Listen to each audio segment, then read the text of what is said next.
Good afternoon. If you please raise your right hand. Do you swear or affirm to tell the truth, the whole truth, and nothing but the truth under penalty of perjury? I do. Have a seat. Please give your name and business address for the record.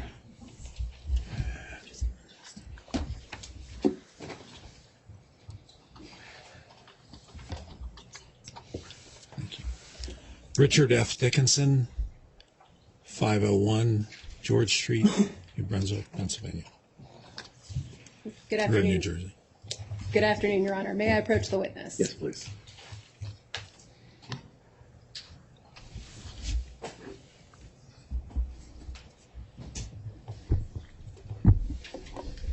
Good afternoon, Mr. Dickinson. Good afternoon. Thank you for appearing today. I've handed you, well, let me ask you, I've handed you a notebook. What is contained in that notebook? It is my declaration.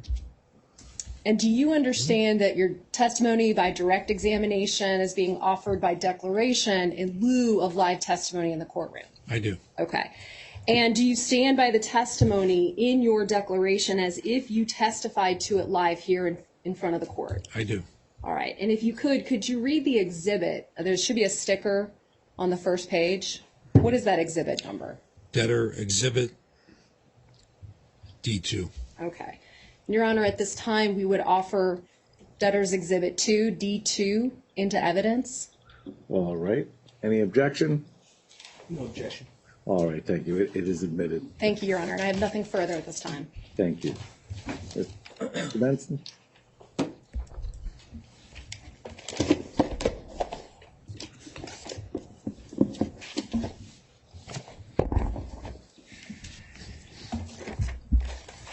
Your Honor, before I get started, we actually have witness binders similar to the ones that were handed out earlier. All Can right. we hand those out? Yes, please.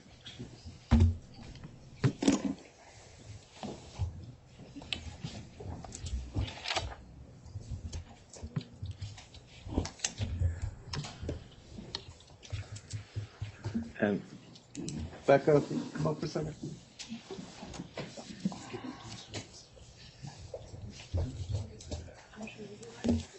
Thank you. Thank you. All right.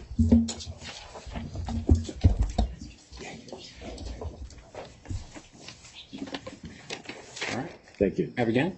Yes, absolutely. All right. Good afternoon, Mr. Dickinson. Good afternoon, Mr. Benson. Nice to see you again.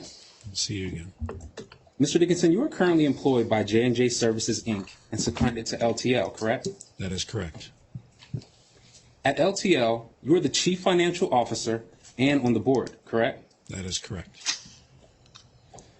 You were part of the board that twice voted to put LTL into bankruptcy, correct?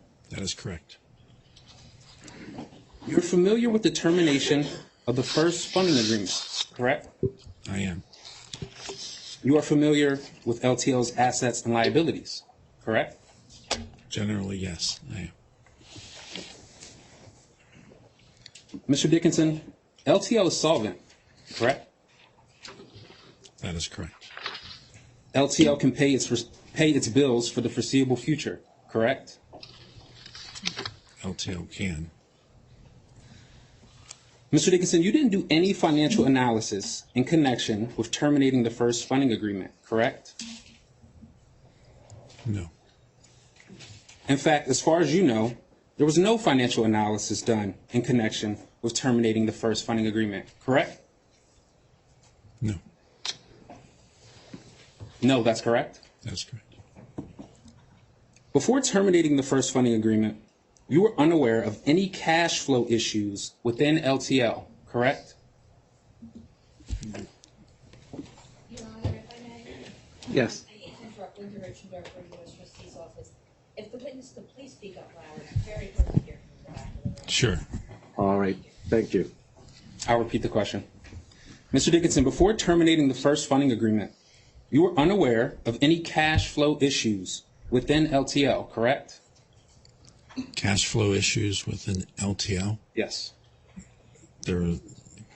I know LTL was in financial distress in the first funding, with the first funding agreement.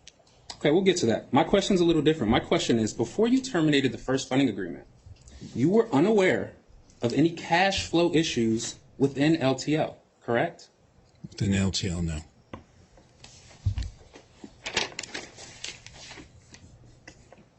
On April 3rd, 2023, before voting to file LTL for a second bankruptcy, you hadn't seen any financial projections of LTL's talc liabilities, leading you to believe that LTL was in financial distress, correct? I didn't see any financial analysis, nor did I, to know that they were in financial distress.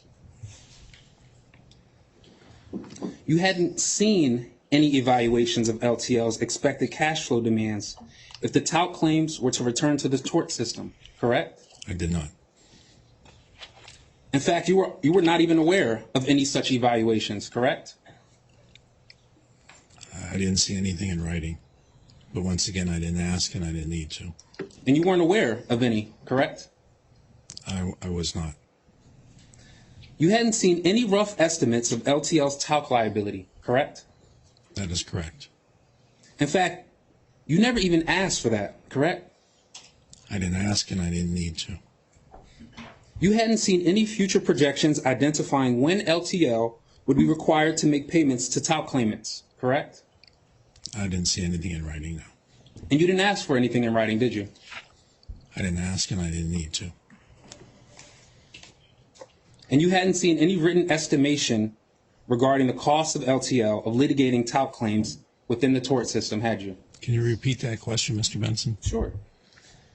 The question is, and you hadn't seen any written estimation regarding the cost to LTL of litigating talc claims within the tort system, correct?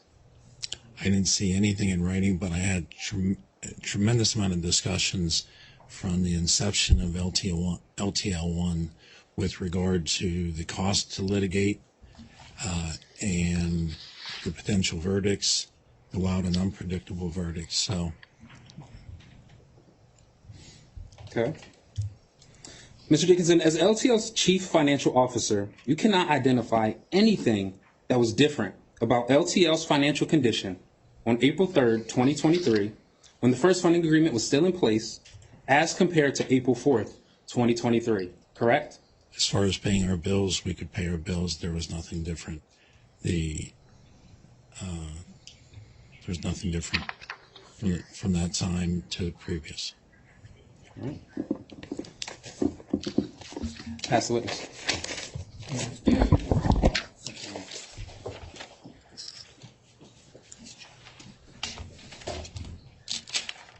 Before you start, Mr.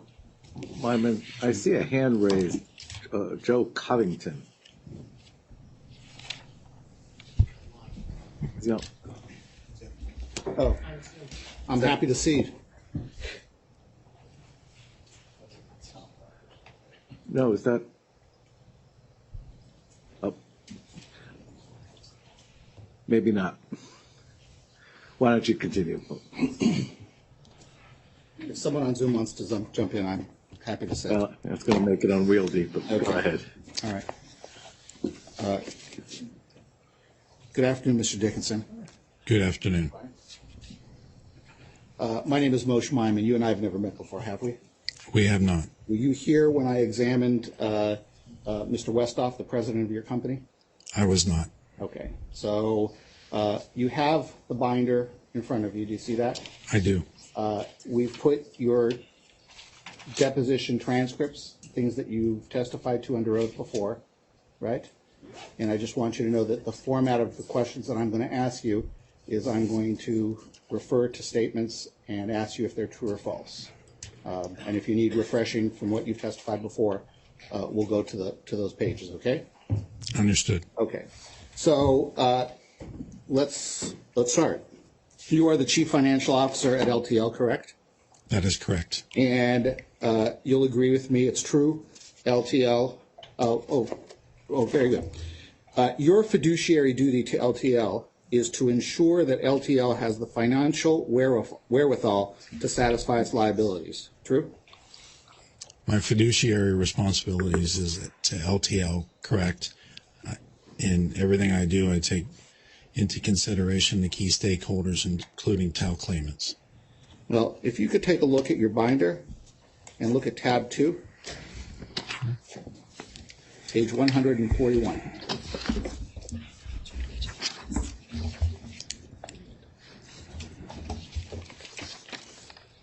One I mean, 30. 141.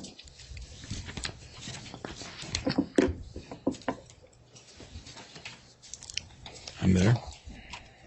And on line 5, the question was put to you at that time, okay, and could you describe at all, in your own words, what you understood your fiduciary duty of LTL to be?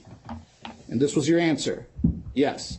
To manage, to ensure that we have, the financial wherewithal to satisfy our talc liabilities. Do you see that? Yes. And that's all you said at the time, right? Yes. And so you would agree with me, would you not, that it's true that your financial duty to LTL is to ensure that LTL has the financial wherewithal to satisfy its liabilities? My fiduciary responsibilities is to LTL and to ensure that we have the wherewithal to manage our liabilities in the foreseeable future and into the future. Okay? And so what I put on here is true, and it's consistent with what you've testified to in the past. Fair? Fair. Okay. May I approach you on it? Yeah.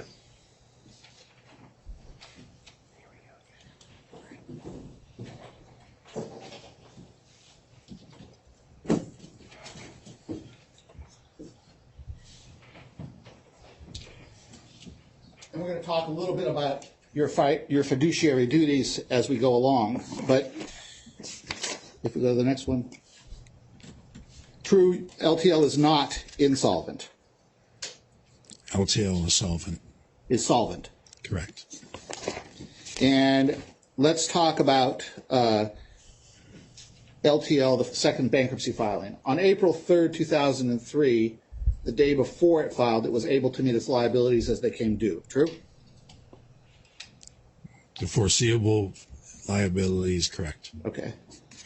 And on April 4th, after the restructuring, LTL was able to meet its liabilities as they came due. True? The foreseeable liability is correct. Okay. As Chief Financial Officer, you cannot say that the 2023 restructuring of all the agreements impaired LTL's ability to fund its talc liabilities. True? I cannot say that. Okay. And you would not contradict the sworn testimony of Mr. Kim that the 2023 corporate restructuring did not impair LTL's ability to fund its talc liabilities. True? You wouldn't contradict that. I would say that for the foreseeable future, LTL with Holdco's support can fund foreseeable future liabilities. Thank you. Now, you have not seen and are not aware of an estimate, even a rough one, of the dollar amount of LTL's total liability. True? That is correct. And you have not seen any future or forward-looking projections regarding LTL's making payments to talc claimants. True? That is true. And I think, as Mr. Benson established, you didn't even ask for any in your role as CFO, correct? I think I said I didn't ask and I didn't need to, based on my familiarity with the historical spend to litigate the wild and unpredictable verdicts, and I didn't see that changing anytime soon. Mr. Westhoff is the president of the company, right? He's a president of LTL and an independent board member, Right. And just as I am. You're a CFO, the CFO, and an independent member, and a member of the board, correct? Correct. Okay. One of your responsibilities as chief financial officer is to make sure that the company acts in a fiscally responsible way, true? Sure. One of the things that LTL does by virtue of owning RAM is it acquires royalty streams, correct? That's one aspect we evaluate, and if the opportunity benefits RAM and its key stakeholders, we pursue it. And one of the things that you do as CFO is you evaluate the reasonableness of all those types of transactions. the costs of doing them, the profitability of doing them. You analyze those things as chief financial officer, true? Sure. Okay. And one of the things that you take into account when you do that analysis is the difference between what something costs and what you can spend on it, right? I'm not sure I understand your question. Sure. When somebody comes to you in the company and says, Mr. Dickinson, I purchased this for X amount of dollars, and you know that they could have purchased it for much less, that doesn't mean the cost of the item is what they spent on it. All it means is they spent what they spent, right? Okay. You agree? Yeah. Okay. And so with regard to your knowledge about what the defense costs were before the filing of LTL 1, you would have never made any evaluation as to the reasonableness of what JJCI spent in defense costs as compared to what it really could have cost them to do it had they not chosen the choices they made. True? You never made that evaluation. All I know is what they did spend. Right.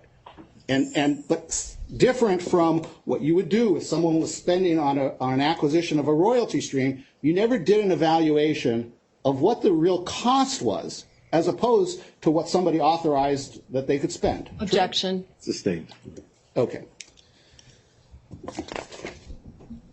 Now, when the consideration was being made to file a second bankruptcy, you were not asked to provide any information with regard to the filing on April 4th, 2023. True? If you can clarify that question, that was, Sure. It was a little bit confusing. If you take a look at tab 2, Yep. page 114.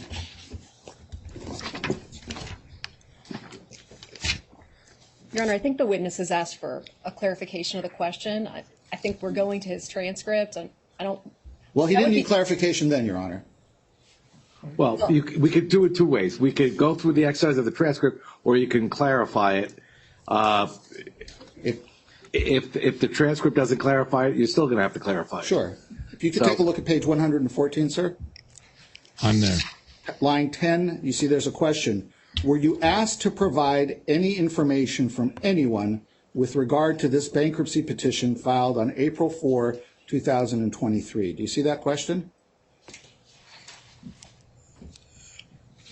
I was asked to review any documents that were put in front of me that we asked questions about with regard to the April 2nd decision to file the second bankruptcy.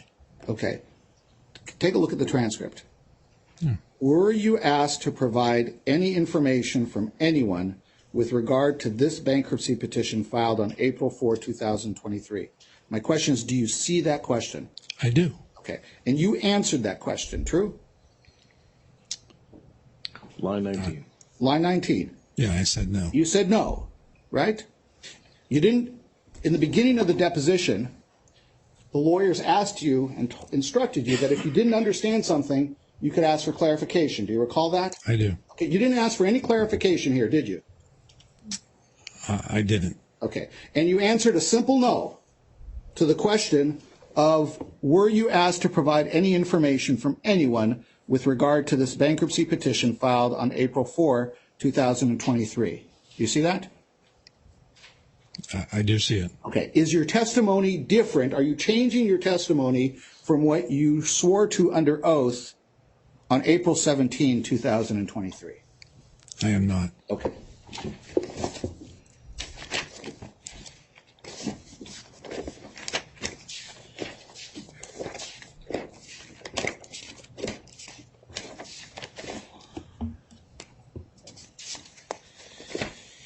You believe, and I think you stated in your prior testimony, you believe that LTL was in financial distress when it filed for bankruptcy on April 4th, 2023. True? I do. Yeah, I did. And however, you did not see any financial projection of LTL's talc liabilities that led you to believe that LTL was in financial distress on April 4th, 2023. True? True. Now, your belief at that time that LTL was in financial distress was based on millions of dollars to litigate and unpredictable verdicts and decades to litigate and the cost and uncertainty with that. Those are your words, true? True. Okay. That rationale for the, or that basis of concluding financial distress is similar to the conclusion that you reached that LTL was in financial distress when it first filed for bankruptcy in 2021, true? That was the basis. Similar both times, right? Yes. Okay. Now, you did not perform any financial analysis in connection with amending the first funding agreement, true? I did not do any financial analysis, no. And you don't know of if any financial analysis was done in connection with amending it, true? No.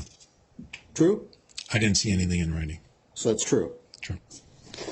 It was your general understanding that Johnson & Johnson, as a payor of the funding agreement, withdrawn. It was your general understanding that Johnson & Johnson was a payor of the funding agreement, whether LTL was in or out of bankruptcy. True? Are you speaking to the original funding agreement? Yes, sir. Yes, I don't have a perfect recall with regard to the language, but I generally understand that to be the case. Okay. Now, with regard to the second funding agreement, Holdco replaced J&J as the payor for the second funding agreement. True? True. And the LTL board did not negotiate with Johnson & Johnson about staying on as payor after the termination of the funding agreement. True? We did not. And you did not personally, right? I did not personally.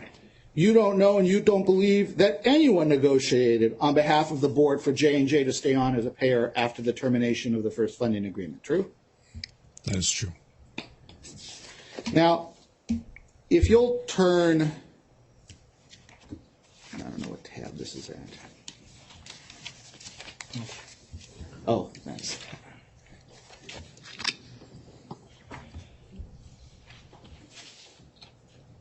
If you'll turn to tab 10.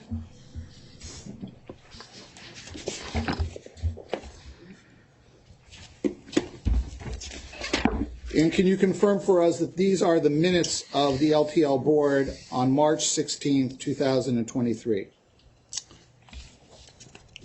It says March 28th at the top. Tab 10, right? Sorry. Tab 10. Just looking at the wrong one. March 16th, correct. You got it? Okay. And this was a board meeting that you attended, correct? I did. Okay. As of March 16th, this board meeting, you had not reached out to anyone at J&J to determine whether they were considering voiding the funding agreement. True? I did not, nor did I need to. Move to strike everything after I did not. Granted. Thank you. Now, take a look at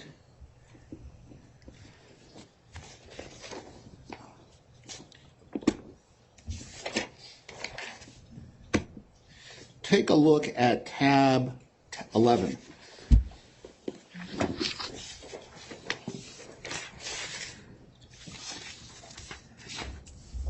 Okay. And these are the board minutes, board meeting minutes for March 28th, 2023. True? True, I can see that. And if you take a look at tab 14, this is a presentation, a PowerPoint presentation that was made to the board for its consideration on March 28th, 2023. Correct? Correct. Now, one of the things that, withdraw.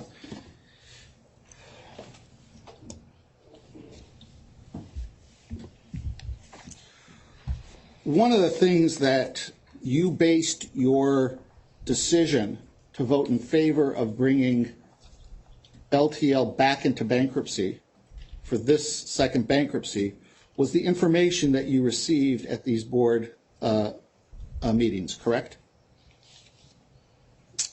It was either in these board meeting minutes or ad hoc minutes or my own personal research. But you relied on what information you received at the board meeting, in addition to other things, to support your vote to bring LTL back into bankruptcy, true? Yes. Okay. If you'll take a look at the PowerPoint presentation, page 6, What tab? Which tab? this is tab 14. Oh, I'm sorry, exhibit 803.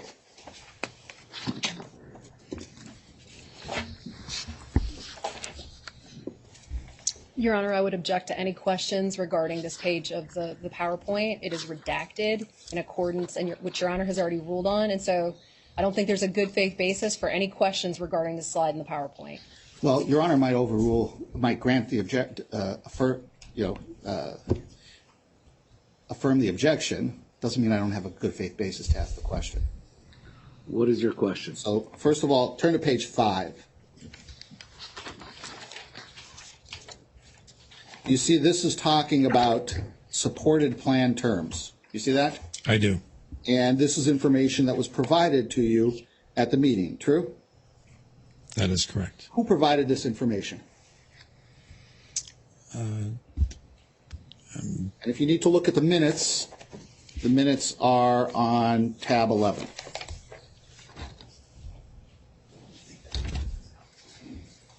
I think I know. I just wanted to give you my Sure. perfect answer. It was either Dan Prieto or someone from the Jones Day team. Okay, so somebody from the Jones Day team actually gave you this information that's on page 5, correct? They reviewed the information with me, correct? And you didn't have this information before that meeting, did you? I don't believe I did yet. Okay. Go on to, you see on the heading there is supported plan terms. Do you see that?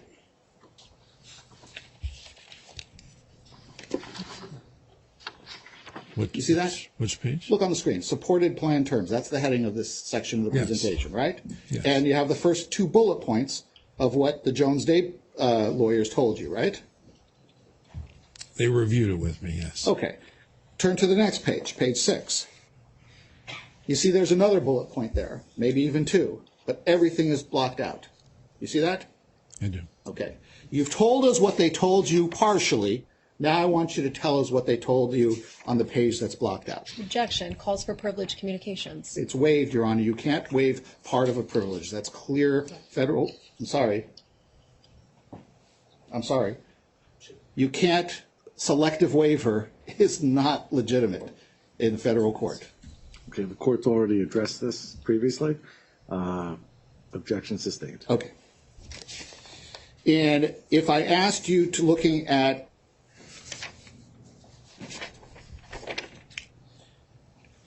page 8. Same objection, Your I Honor. haven't asked the question, Your Honor. Please. Again, you're He's building a record. Let him build the record. understood, Your Honor. Do you see page 8? I do. It says duties of LTL managers. Do you see that? I do. Okay. Who are the LTL managers that are referred to here? Well, the LTL managers are the board members. So you're one of the board members, right? I am. And you at that time had a fiduciary duty to ensure that LTL had the financial wherewithal to satisfy its liabilities, true?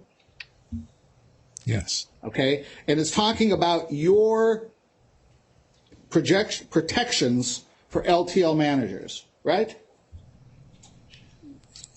It's redacted, so What protections, don't tell me what the lawyer said, but what protections were necessary for you as an LTL manager in discussing bringing the company into a second bankruptcy? Objection, Your Honor. Calls for privileged communications. As far as Can you you were answer the concerned. question to the extent you don't rely on information provided to or from counsel? if you're referring to the protections for LTL members, Managers. managers, board members. There might have been a discussion about it. I wasn't concerned about it with regard to the protection to LTL board members.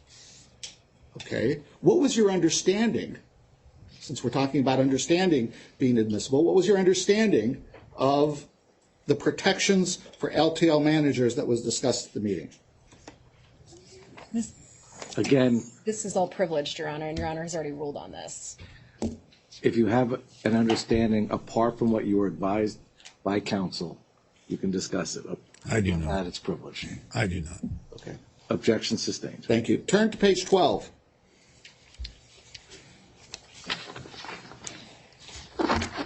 Considerations regarding filing in New Jersey. Do you see that? I do. Did you as a board member consider filing the second bankruptcy in a different state? Not to my knowledge, no. Did any other board member advance a discussion about filing the second bankruptcy in a different state? Yes, Your Honor, thank you. I believe, Your Honor, this, they later received, he should have a copy of this in an unredacted form, this particular slide. Was unredacted. I believe so, Your Honor. Well, I know it was provided to the court as part of the package. I don't know, was it, I don't have it, but I'll move on then. okay. But let me ask the question. Did any other board member advance a possibility of filing in a different state? I don't believe so. Okay, turn to page 13. Potential modifications to existing funding arrangements. You see that? I do. And that's something that happened. The original funding agreement was terminated, and the second one was put in place. True? It's a funding agreement and a support agreement, yes. Okay. And did you do any analysis, independent of what lawyers told you, about the need to terminate the first funding agreement and replace it with the second? I did a tremendous amount of my own independent thinking and of the materials, what I knew historically, what I knew currently, and I made my own independent decisions. Okay, but that's not what I asked you. I asked you whether or not you did any analysis of the need to terminate the first funding agreement and replace it with the second. Of that in particular. Well, the analysis was my own independent thinking. Okay, so tell us about your analysis. What was the analysis that you did? There was a material risk of the first funding agreement being void or voidable. That made sense to me from my own 35 years of business experience, from legal counsel advice, and the opinion that, they shared with me that was Johnson & Johnson's opinion. And then two, the original funding agreement was never intended outside of bankruptcy, in my opinion. Okay. And on the basis of that, we needed a new funding agreement to pay for the foreseeable future cost to litigate the potential verdicts. Okay, so I think you just said that the lawyers told you about the Johnson & Johnson position, right? Yes, I did. What did they tell you? Objection, Your Honor.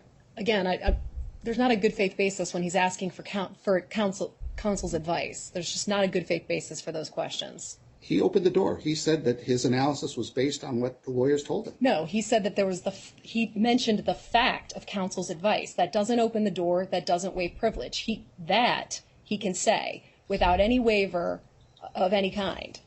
I asked him what his analysis was, and he said he did it based on, he included his own analysis plus what was told to him by the lawyers. The record is the record, Your Honor. We don't have to argue what it is. Objection sustained. Okay.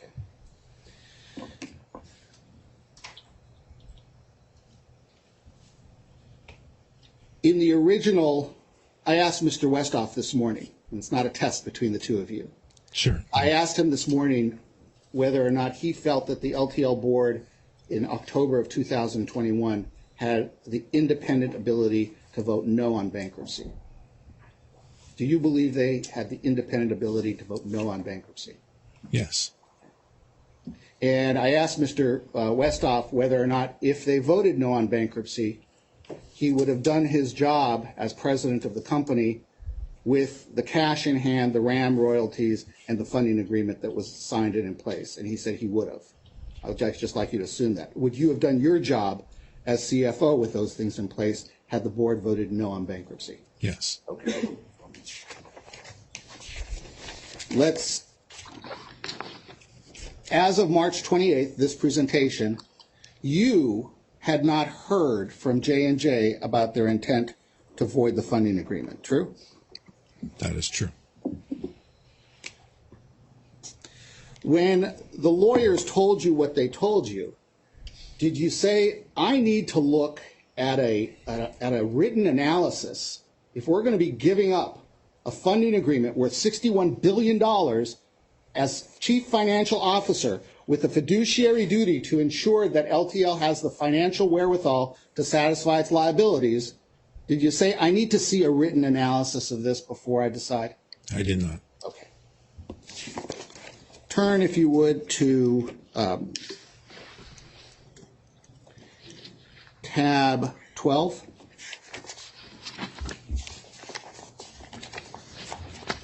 And you see these are the board minutes from April 2nd, 2023. I do see that. And if you take a look at tab 15, this is the PowerPoint presentation of that exact meeting. True? Yes.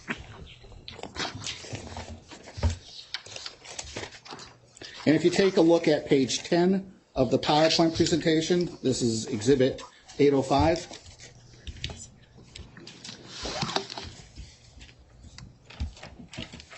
This is titled Review of Financial Considerations. Do you see that? I do. And you were the chief financial officer, right? I still am. Okay. And the major bullet point is LTL and holdco liabilities, right? Correct. And sorry.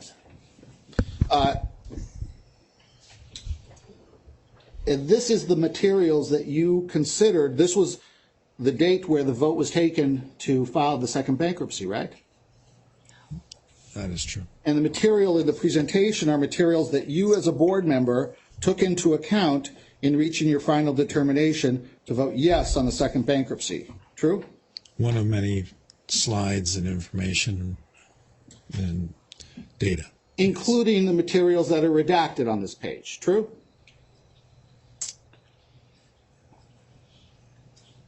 I believe so, but Tell me what was included in the materials that's redacted. Objection, Your Honor, privileged. Sustained. Back to the PowerPoint. April 2nd. One back, please. April 2nd, 2023 was the first time anyone formally told you that there was a risk that the 2021 funding agreement was potentially void or voidable. True? I can't recall the exact date that someone told me that, but from as I mentioned earlier, I had my own independent thought that it would be void or voidable.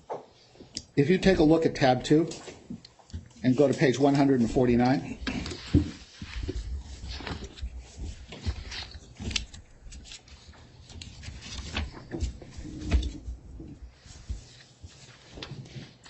And look at the first question on the page there. Tell me when you're there.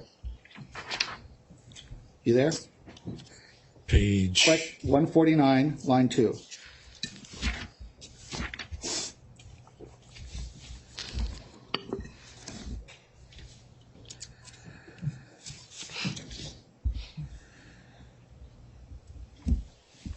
You there, sir? I am here. You were asked the following question. And was April 2, 2023 the first time that anyone ever told you that there was a risk that the 2021 funding agreement was potentially void or voidable. Do you see that question? Yes. And what was your answer under oath at that time? I believe so. Formally, yes. Okay. And Your Honor, under the rule of completeness, I would ask that lines 12 through 23 be read. Let's go further. All right, and you're saying, 14. Prior to April 2, No. 2020, Yes, sorry. prior to April 2, 2023, did anyone have any information? I'm sorry, let me start that again. Prior to April 2, 2023, did you have any information from anyone that there was a risk that the 2021 funding agreement was potentially void or voidable by the Third Circuit opinion? Answer: I believe we may have discussed it, but I'll defer to the meeting minutes, the resolutions, and any presentations you know over my maybe incomplete recollection. Yes. Is that what you said? Yes, that is what I said. But let's go back to the PowerPoint, to my question to you, sir. Forget about incomplete recollections.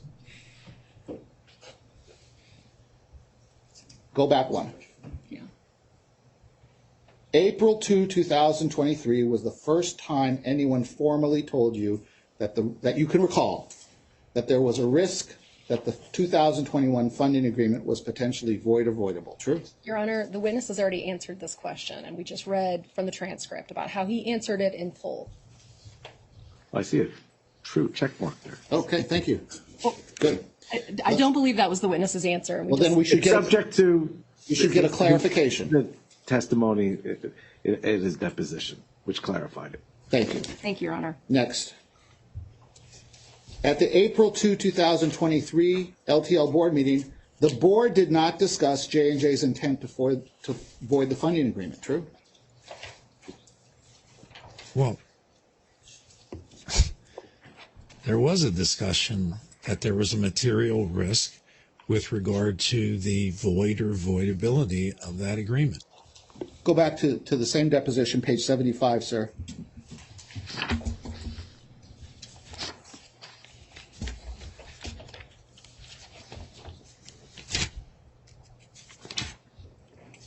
Let me know when you're there. You there? Yes. Line 9. At that April 2nd board meeting, did the board discuss J&J's intent to void the funding agreement? What was your answer?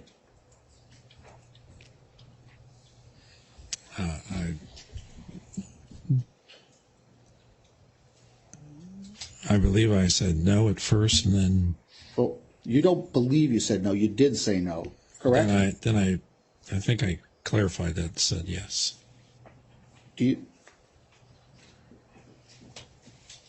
Well, Yeah, yes, no. I'm sorry. Hold on a minute. Yes, I said no. You said no, right?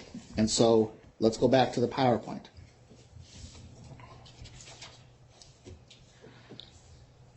Does this refresh your recollection that at the board meeting of April 2, 2023, the board did not discuss J&J's intent to void the funding agreement?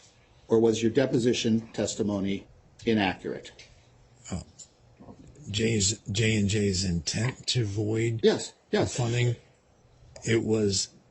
we discussed there was a material risk. I understand that. I'm asking you a specific question here. At the April 2, and you answered your deposition already.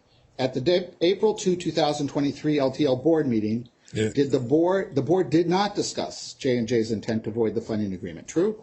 True. Okay. As of April 2nd, that board meeting, you had not heard from anyone at J&J about its intent to void the funding agreement. True? Not specifically to void it, that there was a material risk.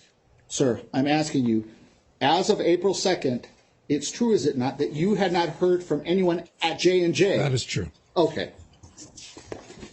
As of April 2nd, the board meeting, you hadn't reached out to J&J to confirm whether they intended to void the funding agreement. True? True. When you all were discussing the material risk that the funding agreement was void or voidable, did you, in keeping with your fiduciary duty to ensure that LTL had the financial wherewithal to satisfy its liabilities, reach out to somebody, anybody at J&J, and say, hey, do you intend to void this funding agreement? Did you do that? I did not. Okay. Do you know of anybody from the board? Did any of your co-board members say, hey, you know, I reached out to J&J, or I'm going to reach out to J&J to find out if this is true, whether or not they're going to void this funding agreement? I know Mr. Kim had discussions with counsel representing Jones Day, representing Johnson & Johnson about the material risk, and my definition of material, based on my experience, is a highly likely event. Move to strike. We've had privilege asserted about what Mr. Kim told Sustained. people. Thank you. Now, you're not aware, not only not reaching out, but you're not aware, that's what, you're not aware of any other LTL board meeting hearing from J&J of an intent to void the funding agreement. True? Board member. Board member, no. It's true? Sir? True. Now, let's put lawyers aside. No business person at J&J or JJCI ever told you that the 2021 funding agreement was void or voidable. True? They did not. No business person at J&J or JJCI ever told you that the 2021 funding agreement was unenforceable. True? True.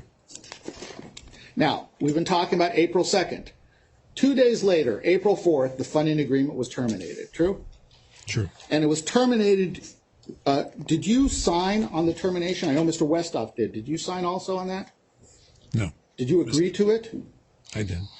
And you did so fully aware of your fiduciary duties to ensure that LTL had the financial wherewithal to satisfy its liabilities. For that exact reason, I agreed to it. Okay. Now, next slide.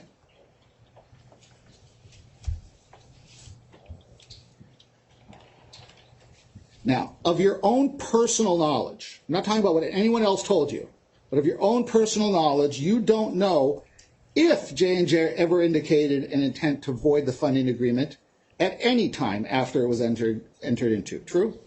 Not to my personal knowledge. Thank you.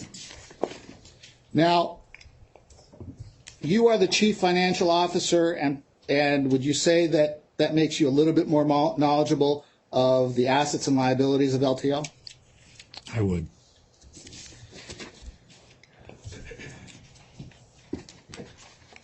If you'll turn to tab 8, that is Exhibit 1023. Can you confirm that this is the monthly operating report for LTL ending with the period of May 31, 2023? I can see that, yes. Okay. And you have responsibility as chief financial officer with regard to the accuracy of the information that comes into the monthly operating report. True? True. Okay.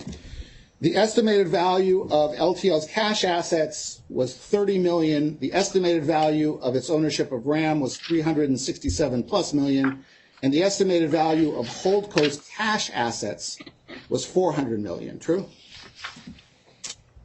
Yes. Are you referring to? I'm actually looking at your Refer to the testimony. page of the monthly operating report. If you'll take a look at tab 3, page 75, and tab 3 is your deposition of May 31, 2023, the same day as the monthly operating report.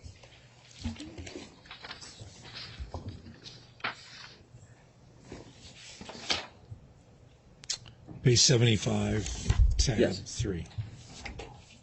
Let me know when you're there. I'm here. Line 9. Do you see where it states that the estimated value of LTL's cash assets was $30 million? And you say, I do. You I see do. that? I do, yes. And you say on 12, do you see where it says that the estimated value of LTL's ownership in RAM was $367 plus million? And you said, I do. I do. And line 15, and do you see where it says the estimated value of Holdco's assets cash was $400 million? And you answered yes, right? Yes. $400 million, right? Cash. Cash. Okay. Now, at that time, were you aware of the dividend that Holdco was getting in June? Yes, that it was entitled to 1.8 billion in dividend. Now, is that million with an M or billion with a B? It's a billion. Sorry? Billion. With a B. Yes. Okay. Now, after the Third Circuit order and prior to the filing of this bankruptcy, LTL did not perform any evaluation as to how much money it would take to fund a return to litigating talc claims in the tort system over the following 12 months. True? True. And prior to the refiling, there was no analysis done by the board members of the relative strengths and weaknesses of any particular strategy that LTL could employ if it went back into the tort system. True? True. Were you aware that prior to the filing of the first bankruptcy, the determination of strategy within the tort system was controlled by J&J? I'm assuming Johnson & Johnson and Johnson & Johnson Consumer. I'm sorry, what did you say? Johnson & Johnson and Johnson & Johnson Consumer Inc. And as between the two, do you know that it was Johnson & Johnson that controlled the strategy? I wasn't aware of. I don't know is a perfectly acceptable answer, sir. I'm assuming it was Johnson & Johnson. Okay. And Johnson & Johnson Consumer Inc. Next one. After the Third Circuit order of January 30th and before the refiling of the bankruptcy, LTL did not perform any evaluation of how much cash flow it would require to manage its talc liabilities in the tort system over the next 3 years. True? True. And after the Third Circuit opinion of January 30th and before the refiling, LTL did not perform any evaluation of how much cash flow it would require to manage its talc liabilities in the tort system at any point into the future. True? True. Now, after the Third Circuit order of January 30th, 2023, and before the refiling, LTL did not perform any evaluation of the amount of money it would take to fund a trust purely with respect to LTL's individual liability, leaving apart any discharge of J&J if the bankruptcy were to proceed. True? Let me just read this for a second, Sure. please. And if you need to, page 111 of tab 3, if you need it. You got it.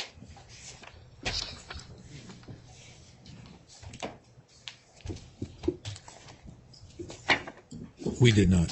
True. That's true. You are not aware of any evaluation of the amount of money it would take to fund purely with respect to LTL's individual liability, leaving apart any discharge of J&J if the bankruptcy were to proceed. True? I haven't seen anything in writing, though. As Chief Financial Officer, you understand that in order for LTL to receive a funding commitment from Johnson & Johnson, this bankruptcy plan requires that claims against J&J be channeled to a trust. I understand that generally true, yes. And as CFO, you understand that in order for LTL to get the $8.9 billion, the deal has to involve a discharge of J&J's liability as well as LTL's. True? That is, in the case, it's a support through a support agreement if LTL proves that it's in financial distress and the liquidity issues that present itself become a reality. Yes. J&J has to get a discharge in order for LTL to get the $8.9 billion, right? In the bankruptcy. Yes.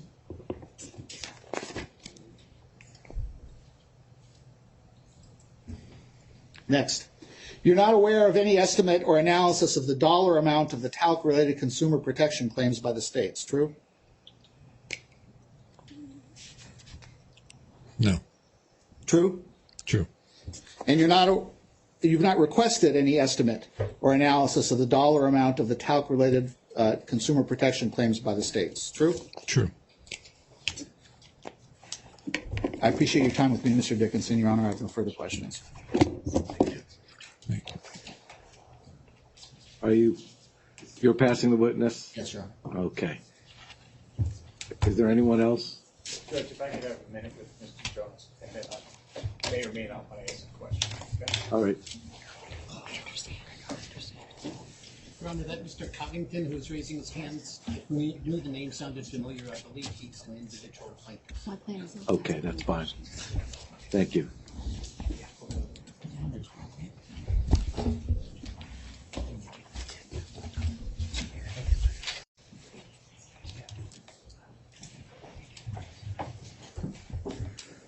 Good afternoon, Mr. Dickinson. Good afternoon. My name's Robert Malone of the Gibbons firm, representing the states of New Mexico and Mississippi. I don't believe you and I have ever spoken before today. We have not. Okay. A couple of things. Let me just go over these first, and then I have a couple more questions. You testified that the first funding agreement was never intended to be available outside the bankruptcy. Is that correct? That is correct. So let me read something to you. Paragraph 27 from Mr. Kim's first day declaration. Have you ever seen that declaration before today? I have. Okay. So paragraph 27. Do you have a copy?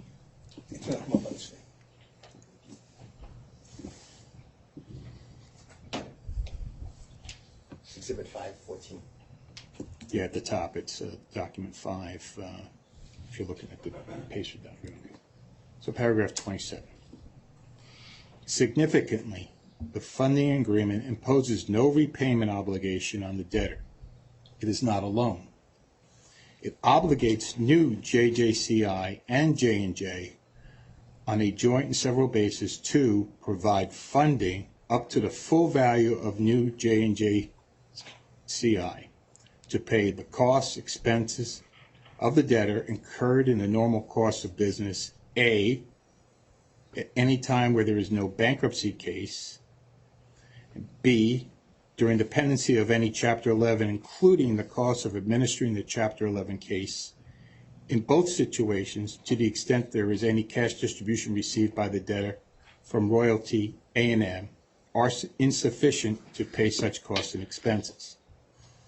In addition, the funding agreement requires new JJCI and J&J to up to the full value of new JJCI, full amounts necessary, A, to satisfy the debtor's talc-related liabilities at any time when there is no bankruptcy case, and B, in the event of a Chapter 11 filing, to provide the funding for a trust in both situations to the extent that any cash distribution received by the debtor from royalty A&M are insufficient to pay such costs and expenses, and further, in the case of the funding of a trust, the debtor's other assets are insufficient to provide the funding. Okay? Now you've heard the statement, you can see it on the screen. I can. Okay. Do you believe Mr. Kim's statement in paragraph 27 to be false? Your Honor, that it's completely improper to ask a witness to comment on the credibility of another witness. But Rephrase His the question. understanding, Your Honor, is whether or not that statement is true or false. Well, just I'll ask him that. ask it that way. Do you believe that statement to be true or false? same objection, Your Honor. Overruled. I can read the words, and I understand what the language said. It was my opinion at that point in time that the funding agreement that Johnson & Johnson entered into was to facilitate our bankruptcy proceedings. Because in 2020, consumers suffered a loss, and it was in financial distress. And I understood why Johnson & Johnson had the funding agreement in place. I understand what the language says here, and I understand what the language says in the agreement. Your Honor, I would respectfully move to strike the witness's testimony that LTL was in financial distress. There's been a finding as a matter of law by the Third Circuit that it was not, and it's improper. Overruled. So let me understand this. By its terms, the first funding agreement was operative and enforceable outside of the bankruptcy? I understand what the language says. Or Yes. what's your understanding? Not what the language is, what's your understanding? Objection, asked and answered. Yeah, I don't, where are we going with this? We're going someplace, Your Honor, but I don't know if the witness. Not now. Let's right. just move forward with it. Thank you. What's the date of that declaration? Do we have it? 10/14/21. 10/14/21, thank you. Okay. All right, let me turn to something else. I believe this is from Exhibit 1011. And I'd like to read a statement from your counsel, Mr. Greg Gordon. It was made at the first day hearing on February 18th, 2022.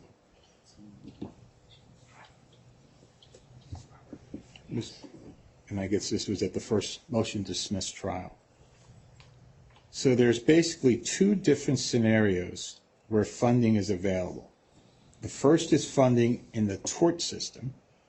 And as you would expect, what that funding says is that the payor are obligated to pay the liabilities to the extent they're established by a judgment or a settlement in the tort system. That's what you would expect, and that's what happens. You want funds available to pay settlements, to pay judgments in the tort system. So it makes it very clear that this is what we're talking about if there's no proceeding in a bankruptcy. Whether there was no case filed or whether the case is filed or dismissed, the money's available for that purpose. And you can imagine, Your Honor, by the way, the hue and the cry would have heard if this provision weren't in there, because they would have said that they were manipulated the whole system because you filed bankruptcy and now you're going to tell the court you can't dismiss our case because there's no money available if we go back in the tort system. So this is there to protect the claimants. It's there to assure that there isn't treatment or considered a fraudulent conveyance. The idea was that the intent was the claimants are covered either way, in bankruptcy or out. Do you believe that statement to hold true in this bankruptcy? Objection, Your Honor. This is improper, whether it's impeachment or otherwise, it's an improper question. Overruled. I understand what the word said here. I understand what the agreement says, that it survived in and out of bankruptcy. The intent, in my opinion, was solely with regard to facilitating our bankruptcy process and reaching a full and final resolution. I still believe that to this day. And when I understood that the material, that there was a material risk that it was void or voidable based on the Third Circuit ruling, we moved forward because we had to. So back when that statement was made, okay, the first funding agreement, was it your understanding it was intended to be available if that first bankruptcy was dismissed? I understood the language, but I understood that the intent was it to facilitate our bankruptcy prospects. Let's turn to the meeting of April 2nd, 2023. There was a board meeting. Were you present in person at that board meeting? I was. Who else was present at that board meeting? I think if we can go to the record, it gives you Were all the other directors present? all the other board members correct, and the officer. And at the end of that board meeting, was a resolution prepared? I think the alternatives were discussed. Resolutions, I don't think we formally voted on the resolutions. You didn't vote on any formal resolution at that on time? April 2nd. Do you have an occasion to review the Chapter 11 bankruptcy petition for, I'll call it LTL 2.0, before it was filed with the court?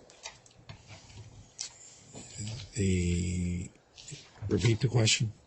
Did you have an opportunity to review the Chapter 11 bankruptcy petition, this bankruptcy, that we'll refer to as LTL 2.0, before it was filed? Yes, I reviewed the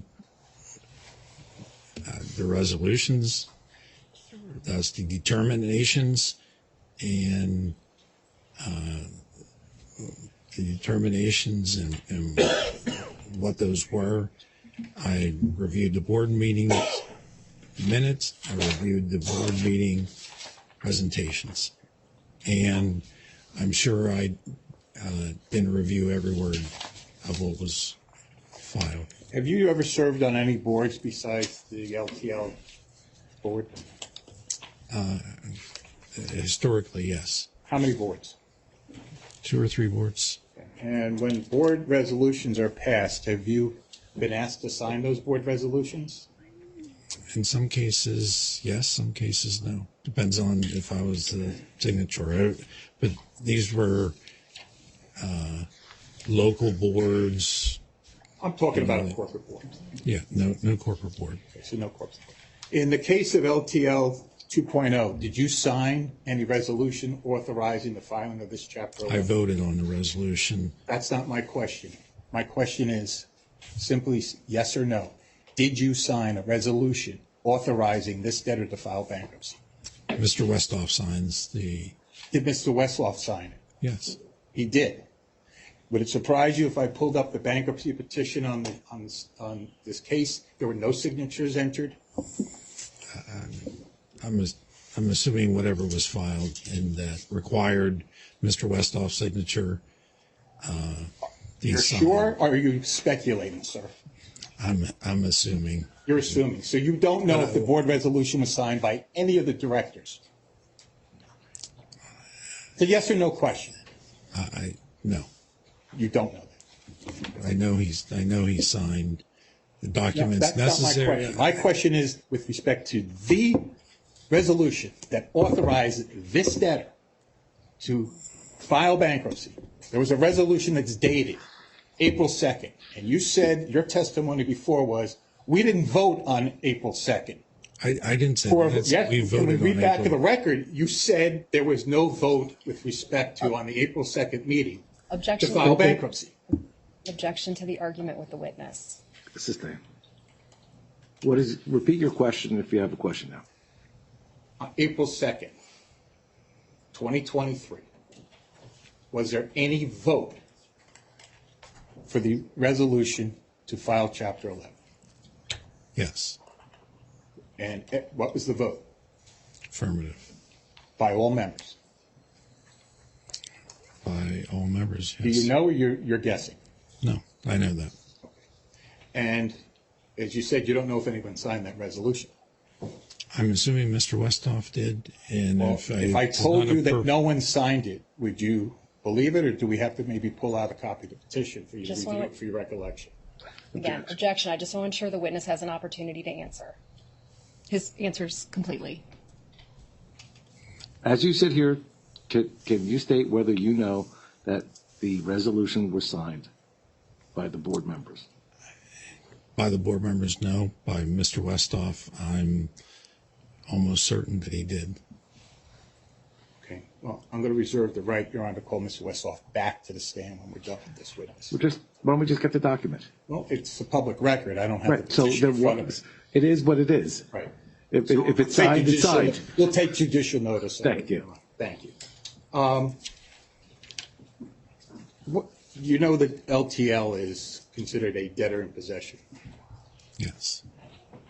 What is your understanding of the fiduciary duties of a debtor in possession? Fiduciary, LTL has fiduciary LTL board members has fiduciary responsibility to LTL. And as I mentioned before, any decision we take into consideration all key stakeholders. I'm going to ask you a yes or no question. Do you believe that as a member, as an officer and director of the debtor in possession, you owe a fiduciary duty to the debtor's estate and its creditors? Yes or no? My understanding from a legal perspective is I have fiduciary responsibility to LTL, and every decision we make, I take into consideration, I take into consideration all key stakeholders, including TAL claimants. I have no further questions of the witness, Your Honor. Thank you, Mr. Malone.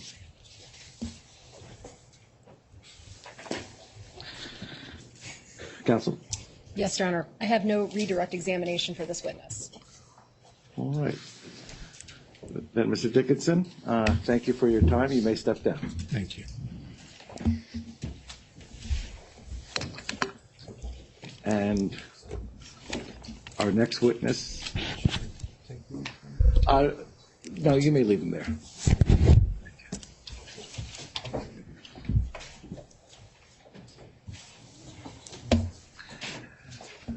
Kia, do you need a break? You good? Okay. Mr. Jonas, our Yes, next sir. witness? We'll call Mr. Kim, Your Honor. Mr. Kim.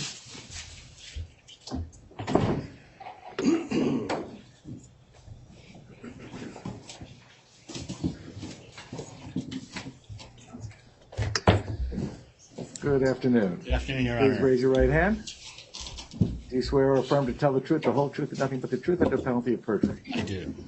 Please have a seat. Now, Mr. Kim, you and I have spent a lot of time over here the last 20 months. I have special instructions for you. Okay, you judge. I think I know what the instructions You know what's are, coming. and I know Yes my or my no orders. answers I do are know that. fine. Yes, sir.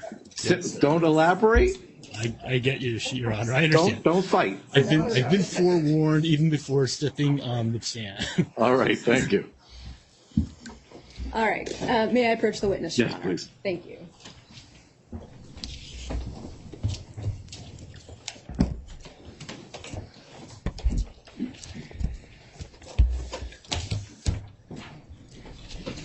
All right, Mr. Kim, how are you?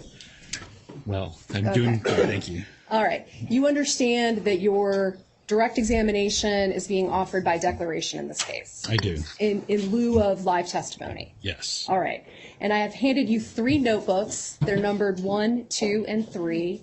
And I think you have notebook number 1 in front of you. I do. Okay. And can you confirm that what you have in those 3 notebooks is your declaration and all of the exhibits to your declaration? It is. Okay. And feel free to take a moment if you need it. It looks. Yes, I can confirm that. Yes. All right. And on the very first page of notebook 1, can you read the exhibit number into the record? Debtor Exhibit D1. All right. And so, Your Honor, with that, we would offer D1, which is Mr.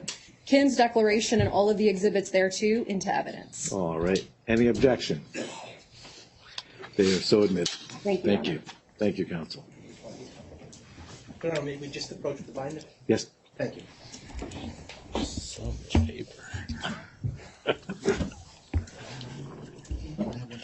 Thank you. Thank you. What happened to all the documents on this nifty tablet?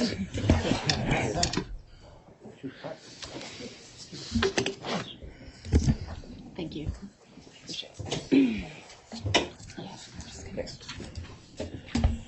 Mr. Jonas, you may proceed. Thank you, Your Honor. Jeff Jonas from Brown Rudnick for TCC. Hello, Mr. Kim. Well, Mr. Jonas. Here we are again. Yes. Mr. Kim, you've worked at Johnson & Johnson since 2001, right? Yes. And you started in 2001 as senior counsel doing litigation, correct? Correct. Then in about 2006, you became assistant general counsel, correct? I did. Then about 8 years ago, the law department reorganized itself into practice groups, and one of your responsibilities became being litigation liaison to the consumer sector, correct? Yes. You were the litigator coordinating litigation for any Johnson & Johnson consumer litigation, correct? Yes. I Then you was. became head of the product liability practice group, correct? I did. In that role, your responsibilities included overseeing all talc cases, right? It did. For a number of years, you also led tort reform efforts for Johnson & Johnson, correct? I did. And Johnson & Johnson believes that there are abuses in the tort system, right? They do. And Johnson & Johnson chose North Carolina for its first bankruptcy filing because it wanted to take advantage of law in the Fourth Circuit that made it difficult to dismiss a bankruptcy case based on a lack of good faith, correct? I would not agree with that. No. Don't agree with that? Okay. In early October of 2021, you became Chief Litigation Officer at LTL Management, Inc., the debtor in this bankruptcy case? I did. Okay. Now, in the years preceding this bankruptcy, Johnson & Johnson paid out a considerable amount of money on account of talc-related verdicts and judgments against it and Johnson & Johnson Consumer Products, correct? Yes. And those funds were paid by Johnson & Johnson, correct? In the first instance, yes. And Johnson & Johnson also spent a fair amount of money litigating talc-related cases, correct? Yes, as an entity. And prior to this bankruptcy case, Johnson & Johnson also settled some talc-related cases, right? Yes, although, can you just clarify, when you say Johnson & Johnson, I assume you're talking about the enterprise. I am. Okay, thank you. Thank you. Thank you for clarifying. You're familiar with the Imris bankruptcy case, right? I am. And generally, in Imris, talc claims or liability was asserted against Johnson & Johnson, correct? I'm not, could you rephrase that? Sure. Do you know were talc claims asserted against Johnson & Johnson in the Imris bankruptcy case? Well, in Imris bankruptcy, the claims were asserted against Imris. There are claims that Imris has against Johnson & Johnson for indemnification, but not for the underlying talc claims. Okay. So. But Johnson & Johnson at one point had hopes of using the Imris bankruptcy as a global resolution for talc liability, correct? It did. And using the Imris bankruptcy to globally resolve Johnson & Johnson's talc liability was not successful. I think at one point you said it fell through, correct? It did. And prior to the LTL board voting to put LTL into bankruptcy, the board was told about the potential resolution of Imris and how that fell through, correct? It was. Turning to Ingham, you're familiar with the Ingham case, right? I am. And you attended most of the Ingham trial in St. Louis. I did. That trial resulted in a multi-billion-dollar verdict against Johnson & Johnson and JCI, correct? It did. And Johnson & Johnson appealed Ingham ultimately to the Supreme Court of the United States, right? It did. Cert was denied on Ingham in the spring of 2021, correct? Yes. And after cert was denied in Ingham in the spring of 2021, Johnson & Johnson ultimately paid out $2.5 billion on that judgment, right? It did.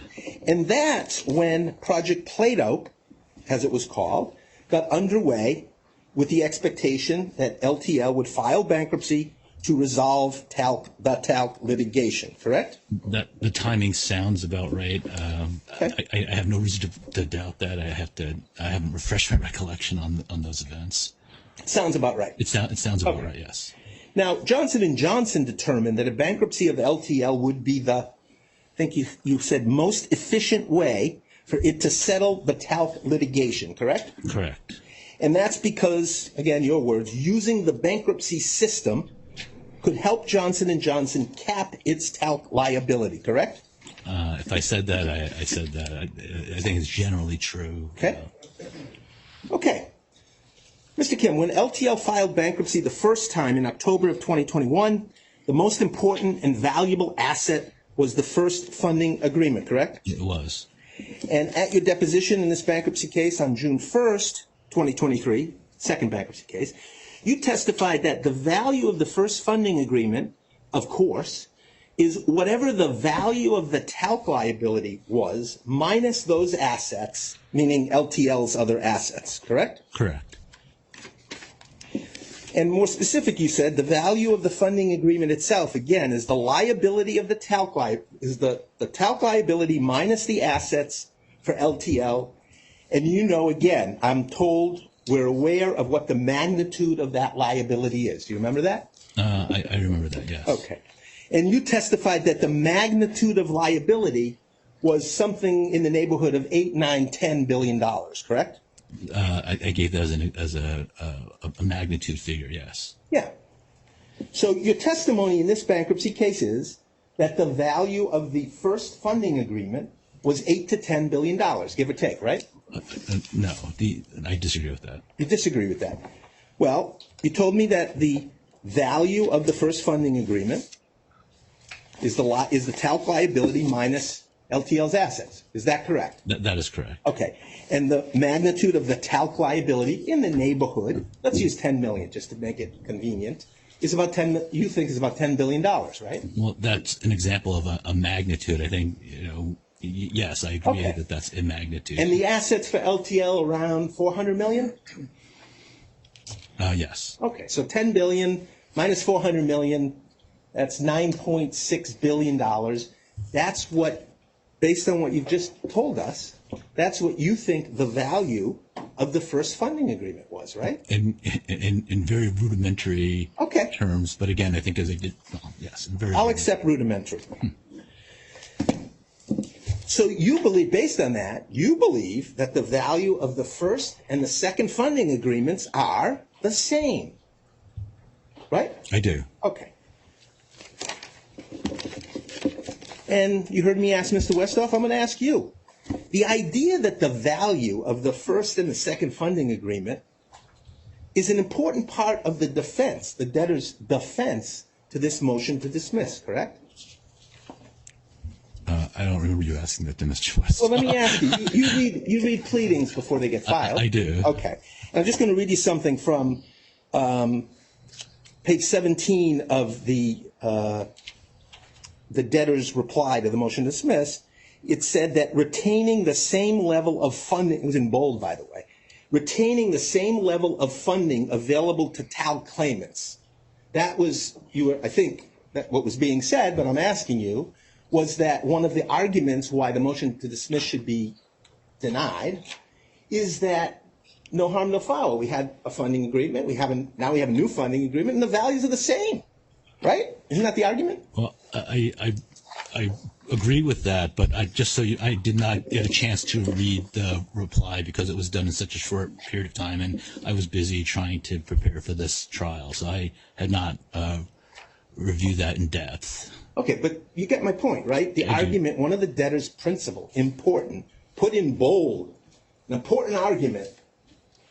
Judge, don't be, we terminated the first one, but no harm, no foul. We have a new one, and they're of equal value. Isn't that the argument? Have I got it right? Well, I think there's more to the legal argument about whether there's, I believe there's more to it than that. There's lots of legal arguments, but simply put, is it or is it not an important part of the defense that the first and the second funding agreement are of equal value? It is one defense that we have put forth. Now, Mr. Kim, and you heard me ask Mr. Westhoff, so you see it coming. But you came up with this new explanation for the value of the first funding agreement as part of a defense to a possible fraudulent conveyance, right? I would disagree with that. Okay, well, at the motion to dismiss trial, in LTL's first bankruptcy case, and I'll show you the language if need be, but let me try it without it, you told the court the value of the funding agreement is tied to the value of new JJCI. Do you remember that? It is tied to it. Yes, I agree with that. Okay, and what was, I guess, because it's a lot less now, but what was the value of new JJCI? At that point, I think it was determined to be around $61 billion. Okay, so the value of the funding agreement, you said it was tied to the value of new JJCI, $61 billion, correct? Yes, it is tied to that, yes. Well, are you aware that the Third Circuit, having heard, among other things, your testimony and Mr. Westhoff's testimony, the Third Circuit made a finding, and I think the bankruptcy court did too, but the words stick in my mind that the Third Circuit said that you guys being LTL in the first bankruptcy case, you had a $61 billion ATM. Do you remember reading that in the opinion? I do remember reading that, yes. That was definitely Third Circuit. I agree with that. I did not see that in the judge's opinion. Correct, Your Honor. Your testimony also in the first bankruptcy case was that the value of the first funding agreement was $61 billion. It was consistent with your deposition testimony in the first bankruptcy when you testified. Whatever the value of old JJCI was at that time, that was what was available to LTL, therefore putting creditors in at least the same position, but better, because on top of that value, there was a backstop of Johnson & Johnson. Do you remember that? I do. Okay? And your testimony, I want to pull up on the screen, and if you look in tab 7. So I would object to improper impeachment. If he has a question for the witness, he can ask the witness, but I don't think. I wasn't trying to impeach him. If I did, I apologize. I'm just asking questions. Let's see the question. Okay. So I want to show you something. I want to show you your declaration from October 14th, 2021 that you filed in North Carolina. That's what you filed, right? North Carolina? It is. Time? Oh, the first time. Okay. So let's pull that up on the screen. Paragraph 20. This is, by the way, Exhibit 514 for the record. Paragraph 27. Let's just wait till it comes up on the screen. But it's tab 7.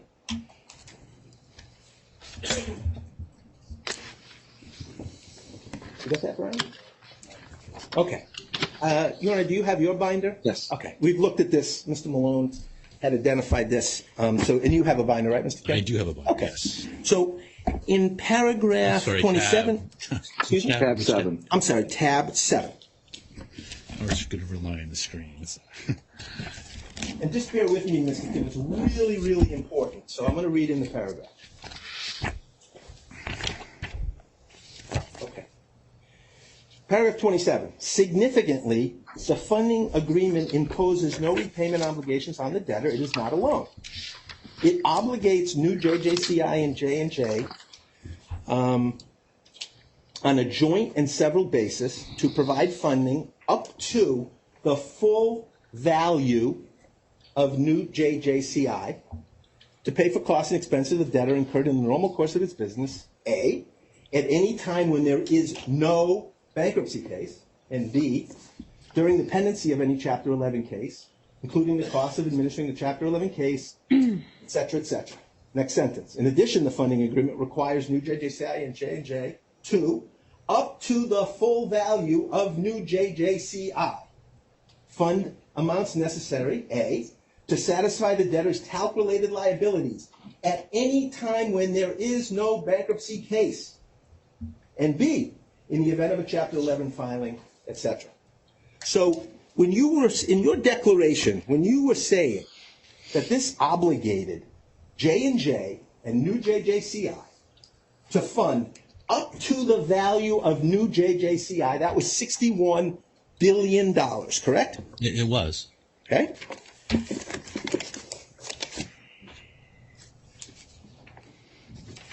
And so just to be clear, LTL could have settled its talc liabilities for up to $61 billion, and new JCI or J&J, either one, would be obligated to fund that settlement, correct? Hypothetically.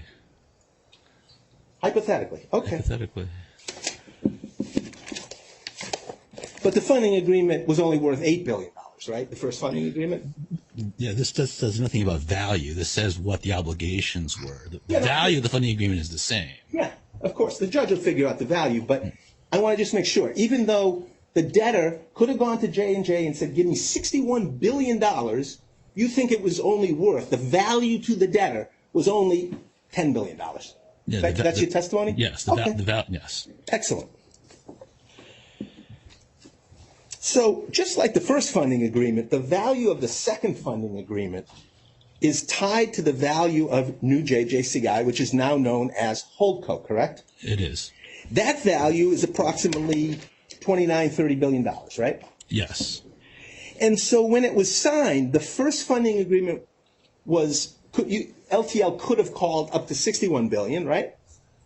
Yes. And the second funding agreement, they can only call up to $30 billion, right? Hypothetically, yes. And under the first funding agreement, J&J was obligated to fund, at least prior to the, according to you, to the Third Circuit decision, and they were obligated to fund the $61 billion, right? That's correct. Hypothetically. Today, under the second funding agreement, because there's no court order confirming a plan, J&J has no obligation to fund a dime, correct? Outside of bankruptcy. Outside of bankruptcy. Well, are you saying that today J&J has an obligation to fund? I'm sorry. Maybe I misheard you. I think you did. Yeah. Can you repeat the question? Sure. I'm sorry.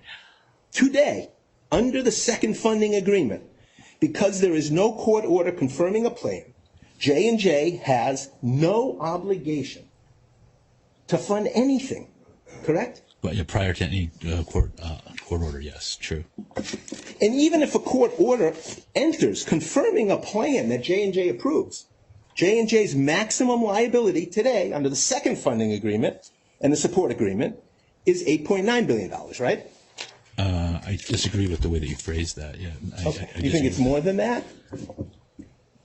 Less than that? What do you think? What I think is that, so as you said, if there's a court-ordered plan that everyone agreed to, that plan could contain an amount higher than the 8.9 if J&J had approved to that court-ordered plan.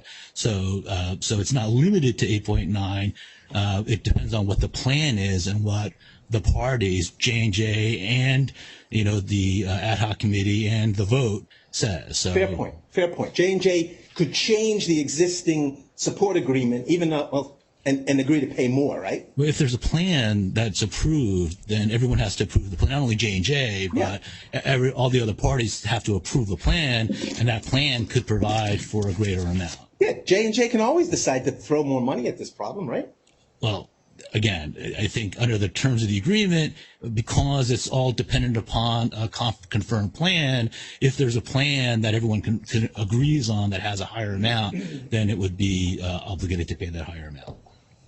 And the provision I read to you from your declaration, where you were referring to the terms and the terms of the funding agreement, which you referenced in your declaration, provided that the first funding agreement, by its terms, was enforceable and operative if there was no bankruptcy case. You remember that? We talked about that?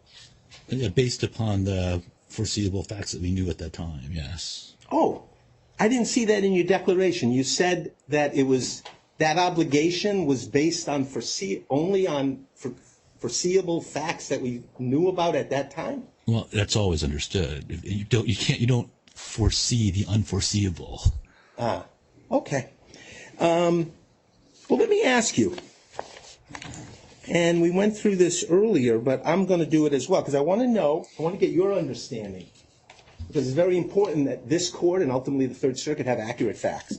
When Mr. Gordon from LTL's law firm at the first MDT trial, when he said, so there's basically two different scenarios where funding is available. Two different scenarios. The first is funding in the tort system. And as you would expect, what the funding agreement says is that payers are obligated to pay the liabilities to the extent they're established by a judgment or a settlement in the tort system. That's what you would expect, and that's what happens. You want funds available to pay settlements, to pay judgments in the tort system. So it makes very clear, this is what we're talking about if there's no proceeding in bankruptcy. Whether there was no case filed or whether the case is filed or dismissed, the money's available for that purpose. And you can imagine, Your Honor, by the way, the hue and cry you would have heard if this provision weren't in there, because they would have said we're manipulating the whole system because you filed bankruptcy and now you're going to tell the court you can't dismiss because there's no money available if we go back in the tort system. So this is there to protect claimants. It's there to assure this isn't treated or considered a fraudulent conveyance. The idea was, and the intent was that claimants are covered either way, in bankruptcy or outside. You were in court when Mr. Gordon told that to this court on February 18, 2022, right? I was. Okay. Was he speaking falsely when Mr. Gordon made those comments? No. Objection, Your Honor. Did he accurately? Fair enough. Did Mr. Gordon accurately reflect the intent of the parties to the first funding agreement when he made those statements? Based upon the facts and what was known at the time, I believe that was true.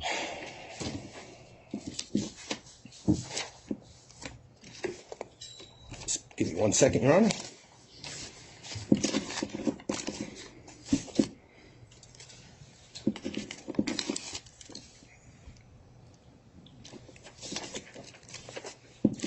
Okay.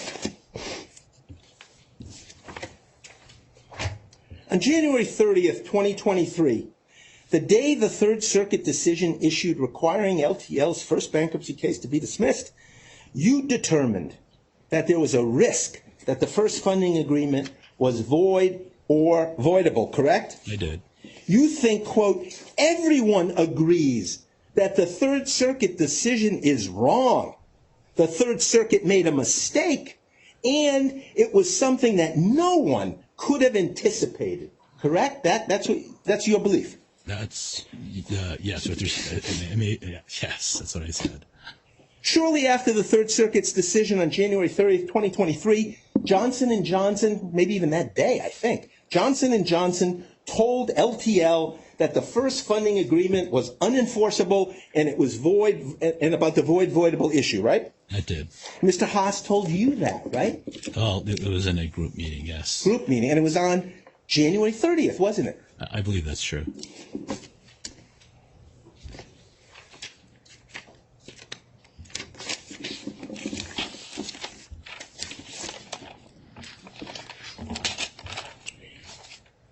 After J&J asserted that the first funding agreement was unenforceable, there were no negotiations between J&J and LTL with respect to that and the voidability issue, correct? Correct. There were discussions. Discussions, no negotiations. I would characterize them more as discussions. Discussions, okay. Well, okay. J&J believed that the first funding agreement was voidable, and LTL believed there was a material risk of unenforceability, right? Correct.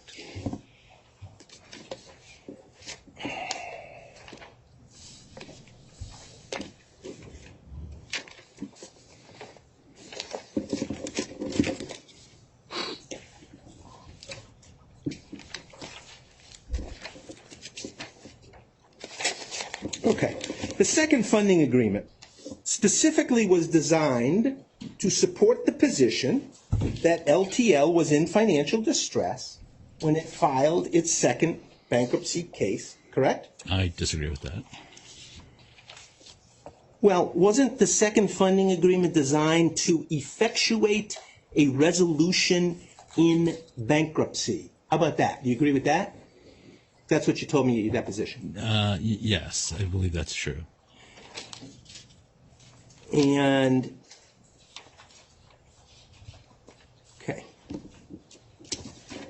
And more particularly, in connection with designing the second funding agreement, you, quote unquote, took guidance from the Third Circuit's decision, right? I did. Okay. And when LTL signed up the first funding agreement, new JJCI, as it became Holdco, had a value in excess of $60 billion, correct? I'm sorry, could you repeat the question? Sure. When you signed the first funding agreement, new JJCI, which became Holdco, had a value in excess of $60 billion. Correct. And when LTL signed up the second funding agreement, Holdco value was approximately $30 billion, right? Yes. And that's because Holdco had transferred or spun off its consumer health business, right? That's correct. And that happened in early January of 2023, right? That is true. And based on this happening, the value of Holdco, the primary obligor to LTL under the first funding agreement, went from more than $61 billion to about $30 billion, right? Correct. You didn't know until February or maybe March that the Holdco transfer of its $30 billion consumer health business had occurred, right? That's true. And let me ask you, what tab is his declaration on? An exhibit so he can pull it up. This declaration? Yeah, the new one. Tab 1. Tab 1. So if you look at tab 1, in paragraph 40, you don't have to because I'm going to read it, but in case you want to. In paragraph 44 on page 16 of your declaration, you state, the board determined that LTL and Holdco would each be financially distressed were LTL forced to return to the tort system, and the board also determined that neither would be insolvent, right? Correct. Now, Mr. Kim, you're a litigation attorney, right? I am. You're not a financial expert. I am not. At the LTL board meetings on March 28th and April 2nd, LTL didn't have any financial advisor or any investment banker present on the issues before the board, right? That's true. And in connection with the second funding agreement, LTL didn't request any entity other than Holdco as a counterparty under the second funding agreement, right? That's true. And in entering into the second funding agreement, you knew that after doing so, LTL would be in financial distress, right? Yes. And LTL didn't request a stronger counterparty or an additional counterparty because LTL wanted to be in financial distress, correct? I disagree. Disagree. Well, did you ask, did you say to J&J, geez, we used to have Holdco, it had $61 billion, and you transferred that whole business out of there, and now it's only worth $30 billion. Can you guys top us up or give us another entity? Or did you ask? I did not ask. Oh, okay. Did you ask that J&J give you a guarantee like it did the first time? Of course not. You didn't? Okay. No. Do you think, let me ask you, do you think that not requesting a stronger counterparty, do you think that was maximizing value for creditors? Yes. It was? It was. And not asking J&J to provide a full guarantee, was that maximizing value for creditors? I do. Okay. And when you entered into the second funding agreement, you believed LTL was not insolvent, but was in financial distress, right? Yes. And prior to entering into the second funding agreement, LTL had performed no analysis with respect to the value of Holdco, correct? I'm sorry, can you repeat that question? Sure. Prior to entering into the second funding agreement, LTL performed no analysis with respect to the value of Holdco, correct? Not correct. Not correct. Not correct.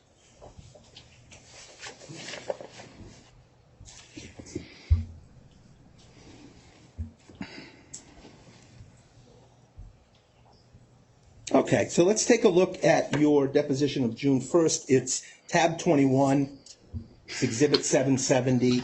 Tab 21, exhibit 770. We're going to go to page 89. Line 5. Just let me know when you're there. I'll read the question, you can read the answer. You ready? Yes. Prior to entering into the second funding agreement, what analysis of the value of Holdco did LTL perform or conduct? Can you read your answer? It says, I don't believe there was an analysis conducted because Holdco is already the primary obligor under the first funding agreement. Whatever Holdco's value was is what Holdco's value was. Can I? No. Okay. Thank you, though. So if You're learning, Holdco's, good. if Holdco's, he's getting better. Getting better. We still ask first. Even if Holdco's value was $1, it didn't matter. LTL would have signed up the second funding agreement with Holdco as the primary obligor, correct? Not correct.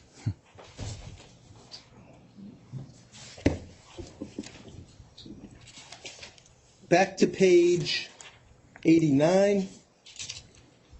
Now I'm going to go to line 13. So if Holdco had a value of $1, didn't matter. You would have just signed it up to the funding agreement, right? I'm sorry. What page? Where are you? 89. It should also be on your screen. Tab 21. Got it. Exhibit 770. So if Holdco had a value of $1, didn't matter.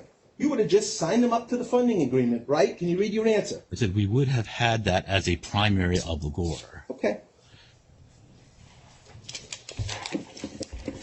You don't know who prepared the first draft of the second funding agreement, right? I do not. You don't know how many drafts, if there were any drafts, there were, right? You don't know. I do not know. Same answers with respect to the termination and substitution agreement? Correct. Same answers with respect to the support agreement? Correct. Just 1 second, Your Honor.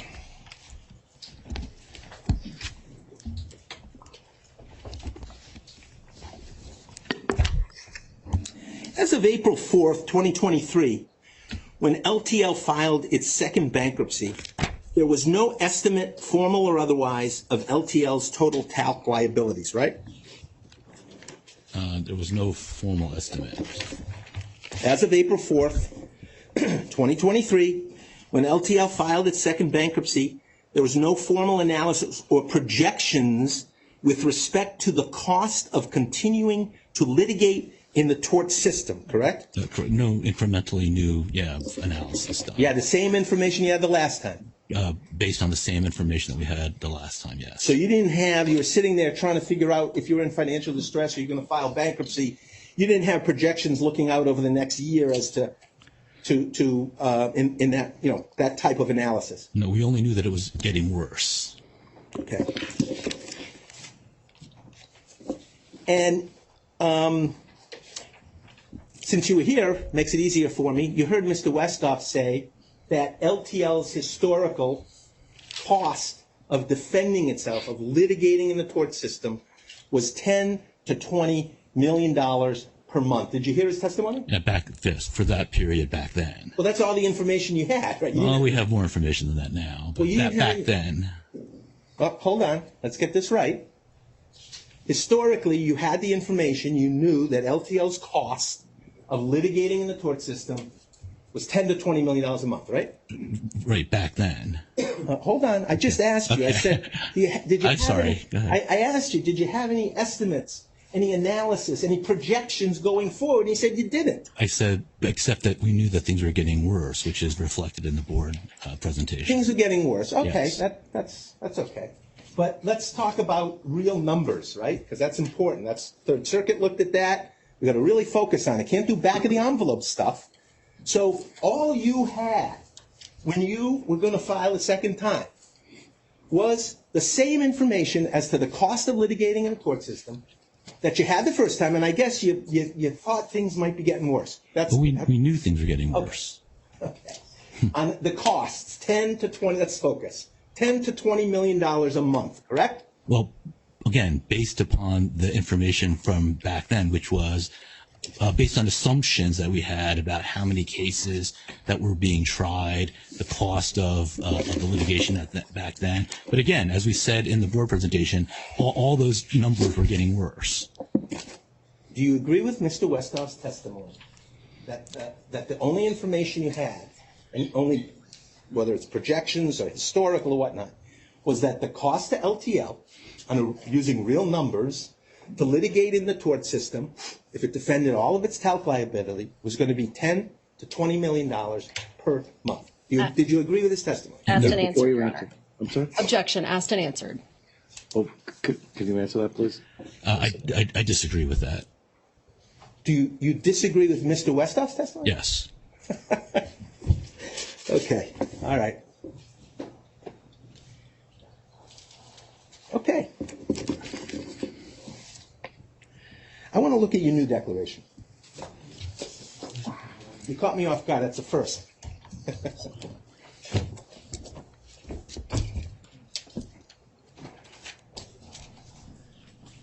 Oh, you know what? I got that pencil.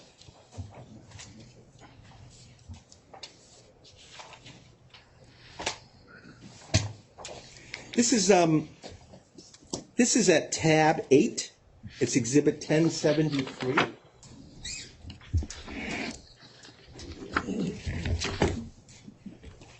And we're going to look at paragraph 43 on page 16.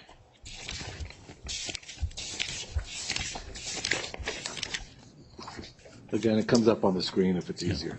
Thank you. First line of paragraph 43.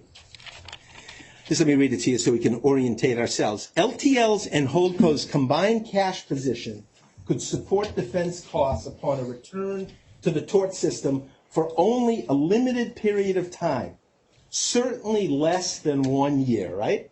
Yes. So I want to know the variables when you came up with this. I want to know your variables, right? The cost to litigate 10 to 20 million a month, right? Well, again, I didn't have those precise numbers in mind, but it's around that. Around that. Okay, we'll go with that. We'll go with around that. So that's at most 240 million, and I'm not minimizing, it's a lot of money, but we'll talk about the context. That's $240 million a year to litigate in the tort system, right? At minimum, yes. Okay. And when you were talking about LTL and Holdco's combined cash position, what was it? What was the cash position? At that time, I think it was around $400 million. Well, that's interesting because you filed this on Friday, the 23rd. Yes. But you're aware that prior to you signing and filing your declaration, a dividend of $912 million was paid to Holdco, right? No, at this time I did not know that. So you're sitting there working with your lawyers to file a declaration for this trial, and no one had told you that within the days preceding, your expert, Mr. Bell, a few days earlier had filed an expert supplement, because it was important to tell the world, he filed it in this court, that a $912 million dividend had been paid to Holdco, and you didn't know about it? I knew that there was a dividend that was presented in the board minutes. I knew that the possibility was there. At the time that I filed this, I didn't know the status of where that dividend process was. Mr. Kim, you're a lawyer. You know it's really important that when you testify, and this is your testimony, that you be truthful, of course, and complete so the court can make the right decision, right? Yes. So again, when I signed this, when we put this together, we actually put it together the day before we filed it. So at the time that this was put together and at the time that it got filed, I was unaware that that dividend had been actually, and I frankly did not know whether that dividend, even though it was declared, had even reached Holdco yet. So there were lots of variables in there about where that dividend may have been. Well, let me ask you something. J&J has pretty good credit, right? I believe it does. Yeah, I mean, I've heard it's one of the few companies in the United States that has a better credit rating than the United States of America. Have you heard that? I have heard that. Okay. So if I made a loan to J&J, would you consider that to be pretty close to cash? As good as cash? I don't think I can answer. You can't? No. If I made a demand loan so that I could call up J&J and say, hey, remember that dollar I gave you? Yes, I want it back. Pretty good chance I'm going to get it back, right? Again, I think it depends on lots of things. If they things. honor the terms of the agreement, they pay it back to me, right? Well, it depends on what the terms were. Right. If it was foreseeable. Well, absolutely. If there was some issue, they may not pay it back. Okay. Certainly, if there was some issue in the terms. Okay. So let's do the math. You put a statement in here that upon a return to the tort system, LTL and Holdco's combined cash position could only support a return to the tort for a limited period of time, certainly less than 1 year. I'm confused by that because you told us that the cash position was $440 million. You told us that the cost of defending, the cost of being in the tort system are maximum $240 million. So I don't understand how you came up with less than a year. Yeah, I'm not sure I said maximum. I said, and again, I think I said at minimum, those are the numbers, and it was getting worse. So, I think we were looking at using higher numbers. Do you want me to show you the slide from the first bankruptcy that Ms. Brown put up that was I think it was either your declaration, it was your testimony. It said $10 to $20 million a month. And that's the only information you had when you went into the second bank, the only financial either projection analysis, that's what you had, right? But it was clear, we told the board several times that the situation was getting worse, that there were more cases. But just take me through the math. If it's $440 million of cash, so are you saying the costs, even though you thought they would be 10 to 20 a month, they were going to be more than $440 million for costs of defense? Yeah, I think what we were thinking was that there was, Yeah, if we were put back in the tort system, the costs would be magnitudes higher than what we previously had.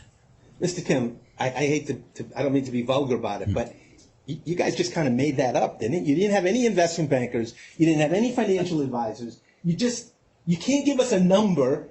You previously testified it was 10 to 20 million, and now you're just saying, it was going to be more. It was going to be a lot more than that. And you put in a declaration, testimony, that you didn't think they could make it. It was going to be less than a year. Objection, argumentative. Sustained. I'll move on. Kind of.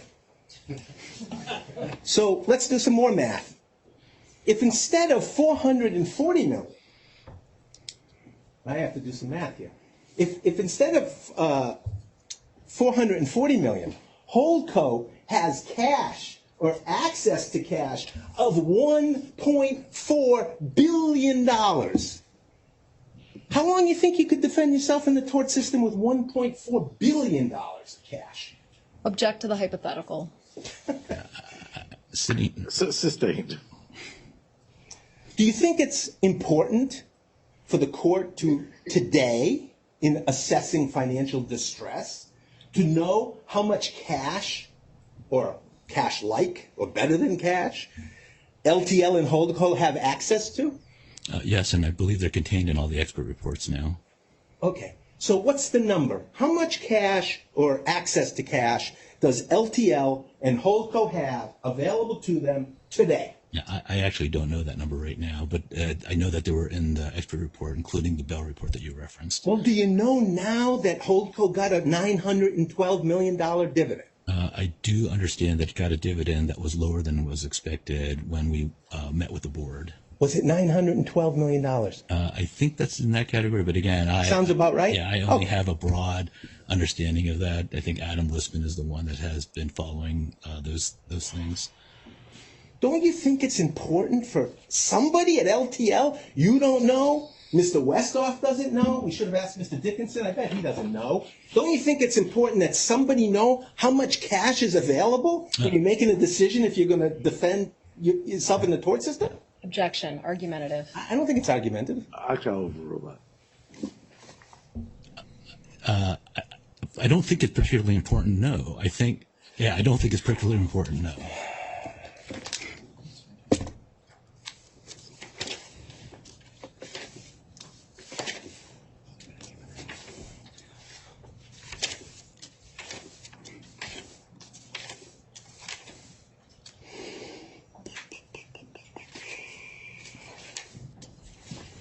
With respect to whether LTL has entered into PSAs with plaintiffs' lawyers representing a majority of TAL claimants, you don't have any independent knowledge and rely on Mr. Murdica, correct? No, for the most part. I do have, for the most part, that's true. And any understanding you have in that regard is based on conversations with Mr. Murdica, correct? Mostly. You don't know the total number of TAL claimants, total number, correct? Correct. You did nothing to verify any assertions by plaintiffs' attorneys regarding the number of their clients that they supposedly represented, right? That's not true. What did you do to verify the number of clients that an individual settling plaintiff's attorney had? Well, I directed that we take a look at these claimants, and I know that we directed audits being done. At this point, I know a third party has gone through and looked at deduplication.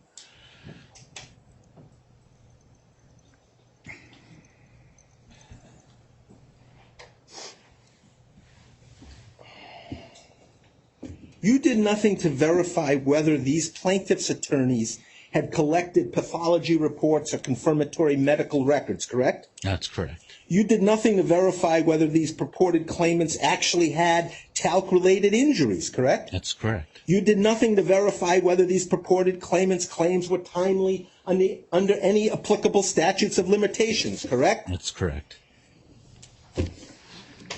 Of the claimants whose lawyers have signed PSAs, you don't know how many of those claimants allege non-ovarian gynecological cancer, correct? That's correct.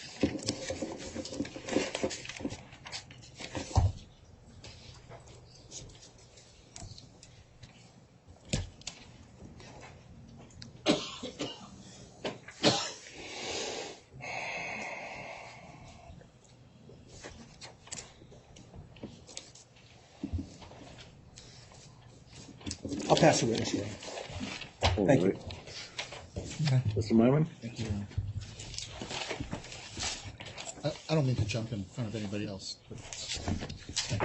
Can I get a sense, who else is going to be, a lot of hands. Are we gonna, I'm just wondering what the schedule is for a break, Your Honor. I could use a break now, but Well, more important, I was doing it for her, I was asking for her, Your Honor. very nice. Nice touch. We'll take a break now for 10 you, Your Honor. minutes. Thank you, Your Honor. Thank you. And then, Good afternoon, Your Honor. oh, wait, let's get us on record. I know what to do. Oh, sorry. Excuse me.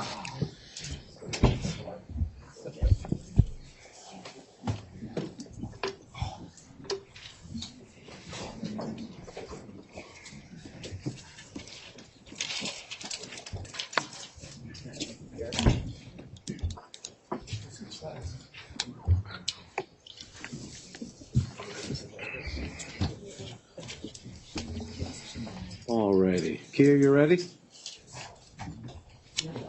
Mr. Johnson, good afternoon. Okay, good afternoon, Your Honor. Erica Johnson on behalf of the Ad Hoc Committee of State Attorney Generals. Because I drew the short straw in being able to go next, Mr. Kim, and ask a few questions. Sure. Mr. Kim, you've said the total talc liability is $8.9 billion. Is that correct? No, that's not correct. And what do you estimate the total talc liability to be? So there are two figures, outside of bankruptcy and inside of bankruptcy, of course. Inside of bankruptcy, there is a deal that we have for $8.9 billion to resolve all the talc liabilities. Outside the bankruptcy, talc liability is variable and volatile. There are lots of data points that we have, including some of the bankruptcy-related numbers, like the settlement in Imerys and stuff. So what I think the best you could do today is go to sort of the analysis that we have, our experts have done, Charlie Mullen, who has a range of between 11 to $20 billion. So that's Okay, what so I would, the $8.9 billion is the number that you say is in bankruptcy. That would be the total talc liability. Is that yes, correct? that would be the proposed plan number that we've submitted. Okay, and that's based on the PSAs. Is that right? Well, now it's based on the plan. Now it's based on the plan that was filed, the amended plan that was filed yesterday. And the amended plan was based on the PSAs. Is that correct? As a starting point, yes. The PSA had the $8.9 billion number. Is that right? It did. And then the plan also has the $8.9 billion number. It does. And that total includes government unit claims. Is that right? It does. There's an allocation for government unit claims. And the government unit claims, by your understanding, does that include state consumer protection claims as well? They do. Now, the plan allocates no more than $400 million to satisfy all the government unit claims. Is that right? That is true. And the PSAs were not negotiated with any of the states. Is that right? The PSAs are not with any of the states. That's correct. And they weren't negotiated with any of the states. Is that right? I think there were negotiations. I think the governmental units did not join in on the PSAs, but so I think there may have been negotiations.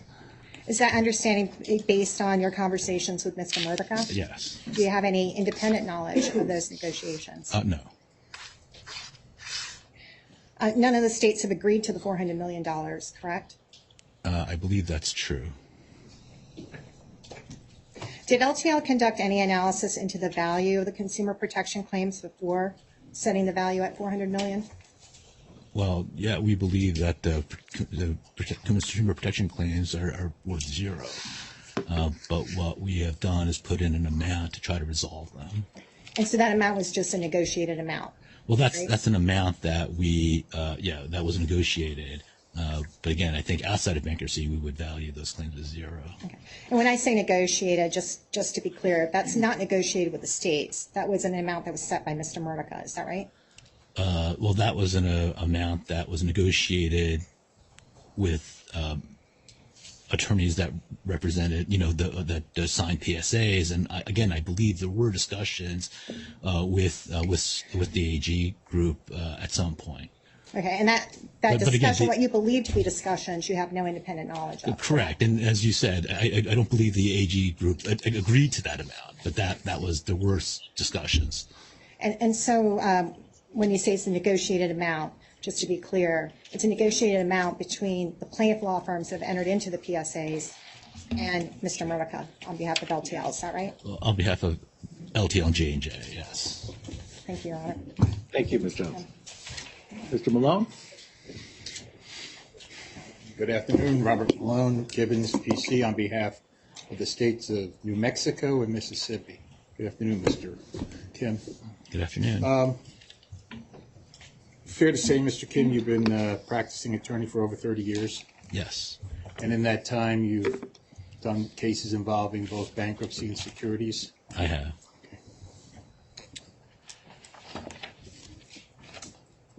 You signed your declaration on June 23rd, is that correct?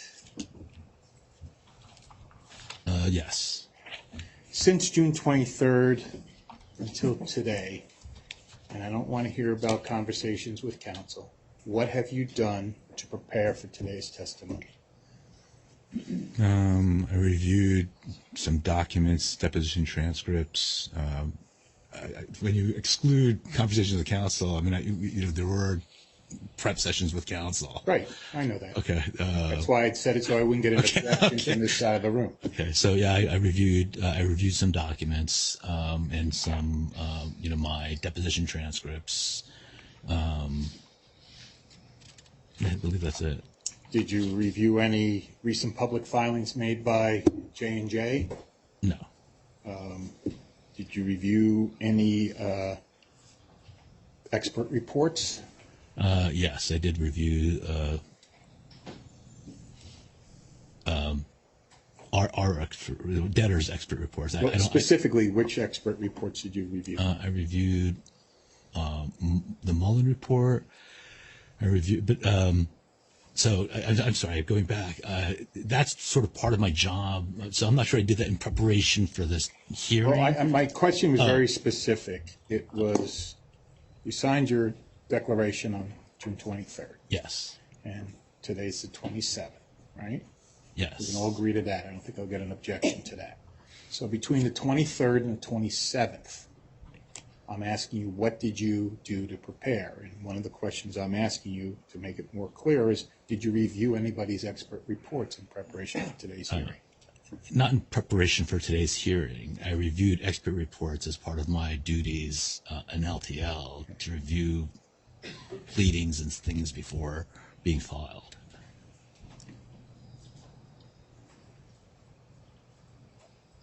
Is there anything that, sitting here in court today, that you would change from your declaration that was filed on the 23rd? I don't believe so. Based on what was true on the date that I signed the declaration, I don't think there's anything that's. Well, have you learned any other additional information since the 23rd to today that would change your testimony in any way? I don't believe so, but yeah, I don't believe so. I just don't have anything in mind right now. Nothing about the dividend? Would that change your testimony in any way? Again, I haven't studied the dividend, so all I know about the dividend is some discussion I had that there was a dividend that was declared. Other than that, I know nothing about whether the actual dividend hit any books, where it stands. I had some general knowledge of the amount of the dividend, but that's it. That's basically all I know about that dividend. So you didn't think it was important to learn more about it before you took the stand today? No, I did not. No. One of the things you testified about is there's no obligation by J&J to fund outside bankruptcy under the second funding agreement. Is that correct? That is correct. And I think you also testified that the $8.9 billion PSA includes the states in that figure? The amount, the 8.9 the 8.9 billion, a portion of that has been allocated to the states. And that's $400 million, correct? That is true. So if we do simple math, there's 50 states, correct? Last I checked.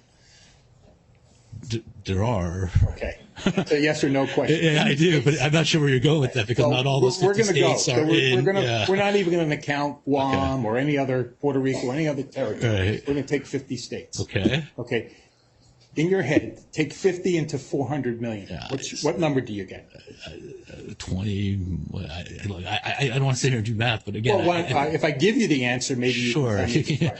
Would it come out to about 8 million per state? Per state? That sounds about right, yeah. Yeah, okay. And you feel, based on the information and data that you've been given, that $8 million per state would satisfy all the consumer protection claims? Should more than satisfy them. More than satisfy. And what's the basis for that?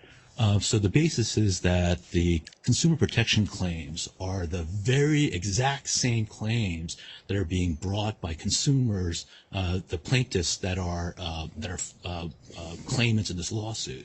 So basically, the consumer protection claims are actually just double counting whatever damage that was done or potential damage that was done to a plaintiff. They're recovering. They're recovering under this plan. And so for now the state to come in and say, oh, yeah, we want money too, we don't think that's fair or equitable. So we say that, because it's the same damage issue, and there's really, anyone that was actually injured by our product is going to recover in the bankruptcy. We just see the state claims as duplicative. So that's the basis for why Have we you think it's or zero. anybody else in your legal department done a canvass of the 50 states' consumer protection laws prior to filing the Chapter 11? No, but we did do your two states. And did you read the state consumer protection laws? We have read the consumer protection And were laws. those state laws passed prior to the LTL bankruptcy? They were. Thank you. With respect to the quote-unquote $400 million negotiated with the states, who was that negotiated with? Which states? Again, I think as I testified just now, I'm not privy to I don't know what the actual negotiations were. I know that there were discussions that Mr. Murdoch had with some representatives from the state AG's offices. Did anyone speak to the representatives of the state of New Mexico? Again, I don't have the details of all the states that were discussed. One of the attorneys, I guess, are you familiar with? Strike that. Are you familiar with the attorneys that make up the ad hoc group of law firms? No. No. Do you know any of the people who are the law firms that have made up that group? Personally? No, just you're familiar with the names of the law firms? I think I am familiar with some of the names of law firms. And was it your decision also to agree to fund the ad hoc committee for their legal fees in this case? I approved the motion that we filed to fund the ad hoc committee. Was it at your direction? Yes, I guess it was. I approved the filing of the motion, yes. Whose idea was it to come up with the funding for the ad hoc group? I'm not sure what that question Well, refers. whose idea was it to decide, let's pay the legal fees for the ad hoc group of law firms to support us on the PSA? I think there was a request made. It came to me as a request, and I had discussions with counsel, and we decided to agree to fund. Okay. Does the name Majid Nakwani mean anything to you? No. If I told you he was one of the lawyers who signed on to the ad hoc committee, would that make any more familiarity to you or no? No. Do you know if Mr. Murdoch had discussions with him on behalf of the state of New Mexico? I do not know.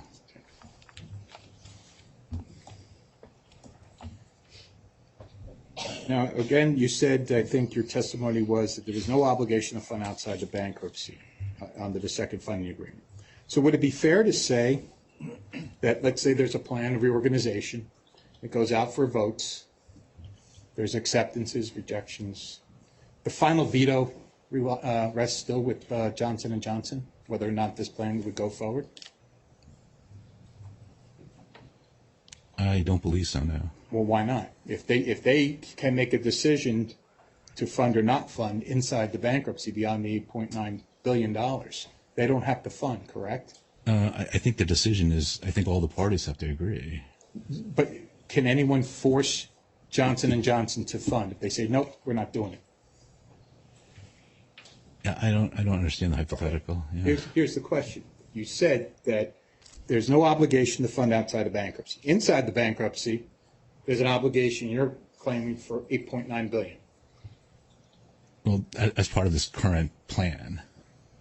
Current plan, you mean the plan that was filed yesterday evening? Well, both the plan that was filed earlier and the plan that was filed yesterday. And did you read that plan before it got filed? I did. And you approved it to be filed? I did. And is there anything in there that would give an obligation by J&J to go beyond the $8.9 billion? Well, right now it's the current plan. That's the amount that's I'm asking you, in that plan, is there anything that would obligate them to go beyond $8.9 billion? Well, no, because that's the deal that we have. So if the claims come in that for some reason go higher than that, J&J could say, nope, not doing it. Pulling the funding agreement. So the way the plan works, that situation can't happen. It can happen. Why can't it happen? Because the plan distributes the amount of money that's put in. It's not, it's not a plan where you figure out how much money you need to put in and then it gets distributed. It distributes the amount of money that, so you can't have a plan, you can't have a vote or anything that comes in and the number of people that come in and that increases the amount of any pot. So that's. Do you understand how confirmation of a plan works as far as numbers and classes? Generally. Do you have an agreement with any other constituency but the ad hoc committee of law firms? That's a yes or no question. Yes. Who is it? We have a lien holders agreement now. With the insurance carriers? Correct? Well, with certain groupings of insurance carriers that That's make it. up most of it. That's it? I'm sorry? I mean, that's the only other group, right?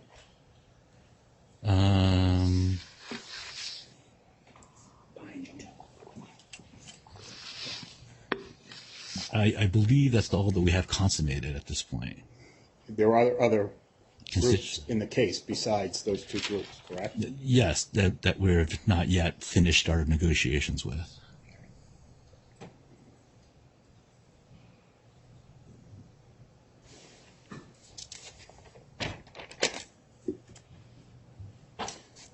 Who came up with the determination as to the values under the funding agreement?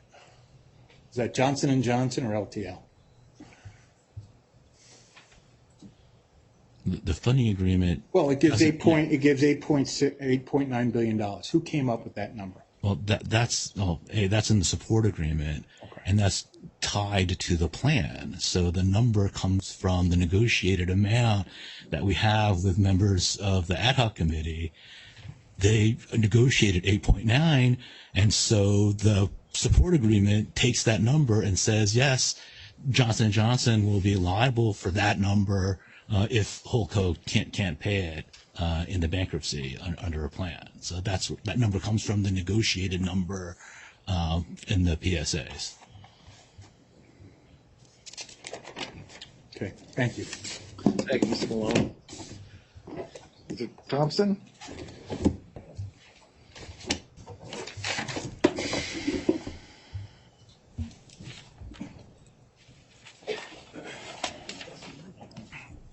Hi, Mr. Kim. Hi, Mr. Thompson. I'm going to be brief. I think I'm only going to refer to parts of your deposition from June 1st, which I believe is tab 21. You'd agree with me, sir, that the amount to be paid to an individual claimant under the plan depends upon how many claims are filed, correct? Correct. And my individual claimants have no say over how many claims are filed, correct? They only have, correct. Okay. As Chief Legal Officer of LTL, you never performed any analysis about whether LTL's promise to indemnify J&J is valid under New Jersey law, right? I did not. LTL has never performed any analysis of what liability, if any, J&J has, which is independent of LTL's liability, right? We don't believe there is any. But you, as the chief legal officer of LTL, never performed any analysis of what liability, if any, J&J has that's independent of LTL, correct? Not a formal analysis, but again, we've lived through these cases. Right. You're familiar with the briefing that was filed in the Third Circuit, correct? I am. And we covered the opinion that came out on January 30th on this issue at your deposition, right? I did. You're aware that this is an issue that's contested by the litigants in this case, including me, right? I do. Okay. But LTL never did an independent analysis into what J&J's liability would be separate and apart from LTL, right? Again, we think that would be nonsensical, yes. But it wasn't done. Correct. And LTL has not evaluated how much it would cost for a plan that would not channel J&J and the retailer's liabilities to a trust. Correct. Correct? And it would make no sense to you as the chief legal officer of LTL for LTL to have a plan of organization that did not channel claims against J&J to a trust, right? Correct. The purpose of LTL's bankruptcy filing is to ensure that J&J's claims are also funneled to a trust, correct? I would say part of that is necessary to get complete relief, yes. That's a necessary condition to LTL's bankruptcy, right, sir? It is true. Regardless of how different state law apportions liability, J&J's talc liability and LTL's talc liability are one and the same as far as you're concerned, correct? I believe that to be a fact, yes. As of June 1st, you didn't know how many of these new claims, you were talking about new claimants earlier. As of June 1st, when we talked in your deposition, you weren't aware of how many of those new claimants had either epithelial ovarian cancer or mesothelioma, right? That's true. And LTL didn't consider that when it decided to file the second bankruptcy on April 4th, right? True. And, sir, you would agree with me that LTL 2.0, of which you are the chief legal officer and which filed for bankruptcy on April 4th, that entity can pay all current and future claimants in full, right? Correct. Thank you. That's all I have. Thank you, Mr. Thompson. Ms. Richendorfer?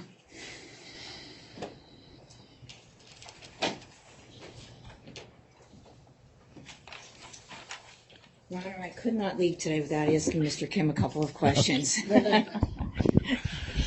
For the record, Linda Richendorfer from the Office of the United States Trustee. Good afternoon, Mr. Kim. Good afternoon, Mr. Richendorfer. I'm going to say quick questions, and I mean it this time. You talked just now about how there is an agreement with, I think you said, certain of the insurance carriers regarding indemnification claims. Do I have that correct? No, the lien holder claims. Lien holders, okay. Yes, they're the lien holder claims. Okay. Okay, I'll call them that then. And with respect to the lien holder claims, who did those negotiations? Those were done by Mr. Murdica. Okay. And who did he negotiate with? I think there are various insurance companies that are lien holders, and also with the Medicare, Medicaid. Is it your understanding then that Mr. Murdica has reached a settlement with Medicare, Medicaid? So I know that they were consulted. I don't know that a final decision was made. And in fact, so I think if you look at the amended plan, there's a whole section on who's included and who's not included, and for what claims. So sitting here today, I'm not sure that Medicaid and Medicare are included right now, but I think the intent would be to include them. The intent, though, only if an agreement is reached. Oh, correct. Yes. Okay. And there were also discussions, I think you mentioned, regarding the $400 million figure for the state attorney generals. And I think you said you thought that Mr. Murdica had discussions with representatives of certain of the state attorney generals. Do I have that correct? Yeah, I believe that during, as we were negotiating these, he consulted with certain of the attorneys to see if they were interested, so I think, yeah, there were negotiations, and I think there may still be ongoing negotiations. But again, I think Mr. Murdoch is the right person. I have more information about that. That's my general understanding. Has Mr. Murdoch, let me put a time frame on this. Since January 1st, 2023, has Mr. Murdoch attended any board meetings of LTL? No. So has Mr. Murdoch therefore Since January 1st of 2023?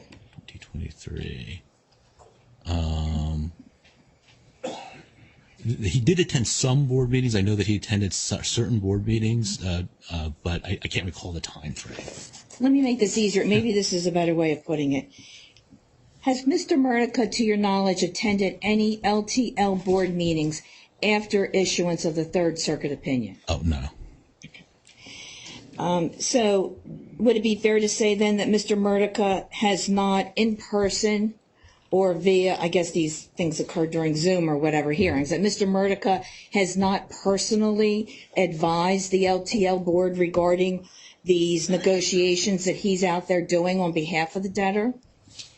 Well, he has not done.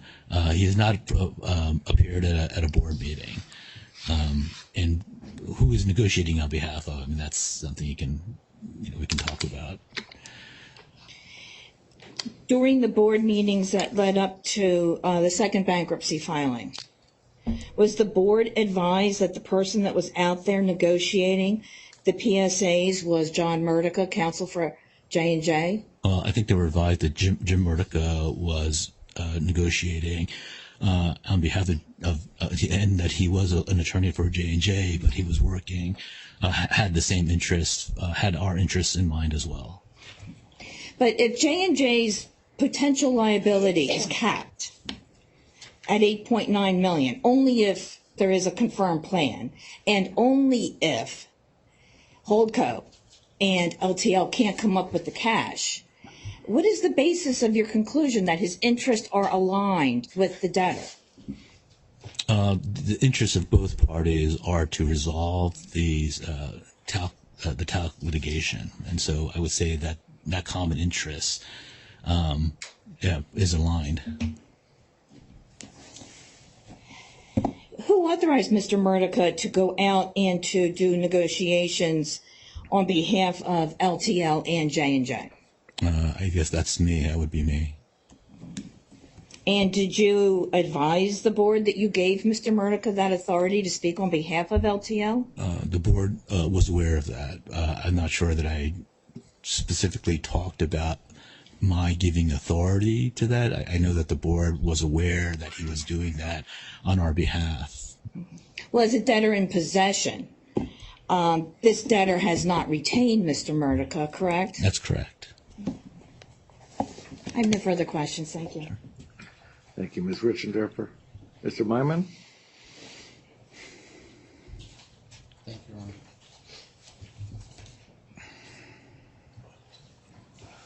Honor. Good afternoon, Mr. Kim. Good afternoon.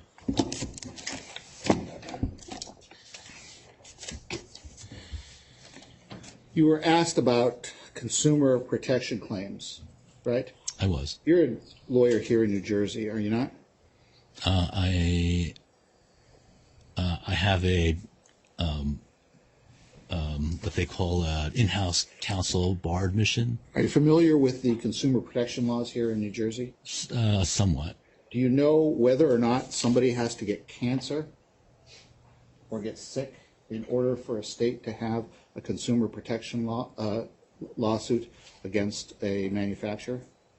No, but they have to have some cognizable injury. Yes, so the state has to have an ascertainable loss, correct? Correct. That you don't know of any requirement that there be an underlying personal injury lawsuit in order to enable a consumer protection action to be brought, correct? Correct, but they are based on the same underlying facts. So, if someone did not have injury from the product, I'm not sure how you can find an ascertainable loss. What are the damages here in New Jersey for a consumer protection lawsuit? Now you're testing my legal knowledge. I'm sure there are fines involved as well. Well, you don't know whether or not they're the same as a personal injury case. Well, the damage claims may be, the damage amounts may be different, but the underlying causes of action, I think, are the same. And you're basing that based on your extensive knowledge of the consumer protection laws here in New Jersey? Well, I think generally my general knowledge of consumer protection laws across the states. Oh, okay. All right. You LTL have retained outside counsel to act on your behalf within this bankruptcy, correct? I have. One of those attorneys is the Jones Day firm, correct? Yes. One of those firms are the Fager Drinker Biddle firm, correct? In certain, yes, in certain talc liabilities. I see they submit their Yes. bills. Yes. Right? Okay. You're familiar with an attorney there by the name of Susan Sharko? I am. Ms. Sharko has been involved in the defense of Johnson & Johnson in talc litigation for over 20 years. You're aware of that? I am. Okay. And she's probably one of the longest standing J&J litigation lawyers in the talc litigation anywhere in the country, correct? That's correct. Okay. Now, I'd like to talk a little bit about the funding agreement, and it's at tab 9 in front of you, exhibit 792. And if we can go to page 5 on it. And again, it may be easier to see it on the screen. Right. Thank you. At the bottom, permissible funding use. I'm just trying to orient myself on which funding agreement this is. 2021, the first funding agreement. You with me? Yes, I am. Page 5. Yes. Now I've got some follow-up questions to what Mr. Jonas asked you. It says the payment of any and all costs and expenses of the payee. Payee would be LTL, right? Yes, and I'm sorry. The problem with the screen is that it's covered up by. I apologize. I need to move this little window here. Well, you could take a look at the actual document if you want. Okay. The bottom of page 5. Okay, I got it. Okay. You got it? The payment of any and all costs and expenses of the payee. Do you see that? Yes. The payee is LTL, correct? That's correct. Incurred in the normal course of its business, incurring the payment of any indemnification or other obligations of the payee owing to any managers or officers of the payee at any time. Let's go on to the next page. Just when there is no proceeding under the bankruptcy code pending with respect to the payee. You see that? I do. Now, this was drafted, Mr. Westhoff told us this morning, and you were here, that this was sent to him directly by attorneys from Johnson & Johnson. Do you recall that?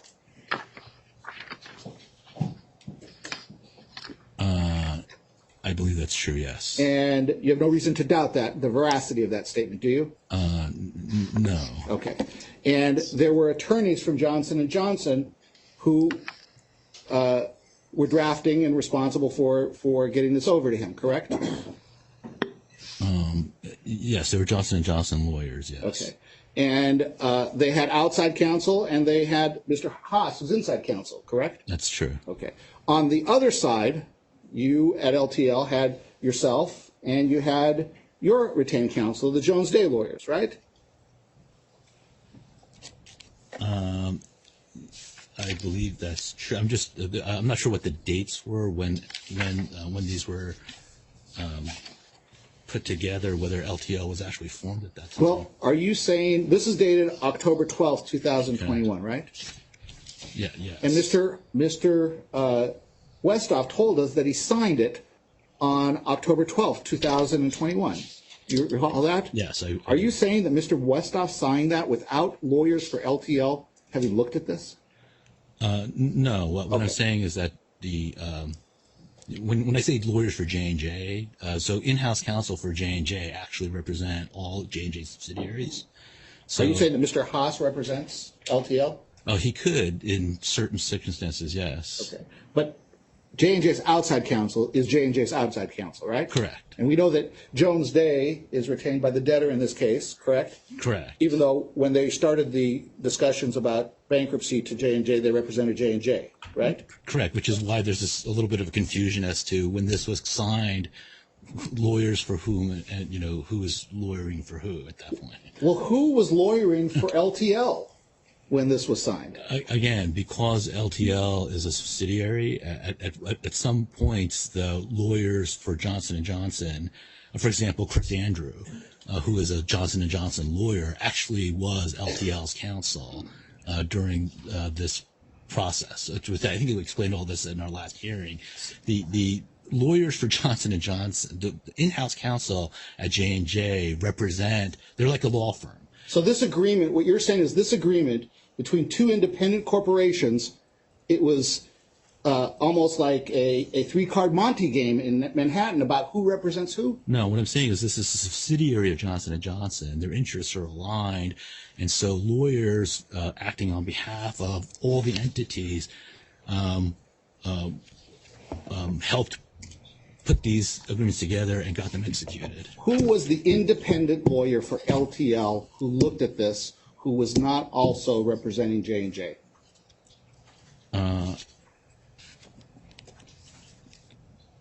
I believe I looked at this. Even though Chris Andrew was a J&J attorney, I believe he was working on behalf of LTL at that time. But again, I'd have to go back to my, it was a... Well, which hat did he have on? The J&J hat or the LTL hat? He could have had, when he drafted this one? Or did he have both on? He could have both on, yeah. Oh, he had both on, okay. Yeah. In any event, this language here, that it applies at any time when there is no proceeding under the bankruptcy code pending with respect to the payee, that's not a mistake in there, is it? Based on what we knew at the time, it is not a mistake. Well, we'll get to what you knew at a time, but that wasn't like a mistake where somebody took an old agreement and just cut and paste and said, oh, I didn't realize that was in. That was purposely there, correct? That's correct, yes. Okay. And another thing that's there is if you turn to paragraph 10, which is on page 14,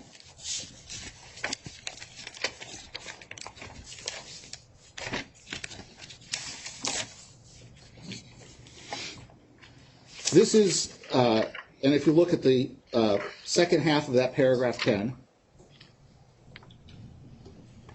where on the right-hand side it says no amendment. Do you see that? I do. Okay, it says no amendment or waiver of any provision of this agreement, nor consent to any departure by the payee therefrom, shall in any event be effective unless the same shall be in writing, specifically refer to this agreement, and be signed by the payers and the payee, and then such amendment or waiver shall be effective only in the specific instance and for the specific purpose for which given. That was part of the agreement, right? It was. And eventually that's what happened with the termination and substitution of the funding agreement in LTL2, right? That's correct. Let's go on.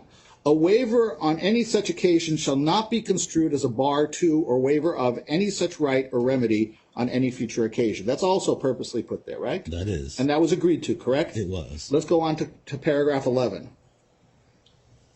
And we'll only take the first half of that. Good. This agreement may be executed in separate counterparts, and it was, correct? It was. Each of which shall constitute an original, but all of which, when taken together, shall constitute a single contract. And that's what happened, right? It is. It then goes on to state the following.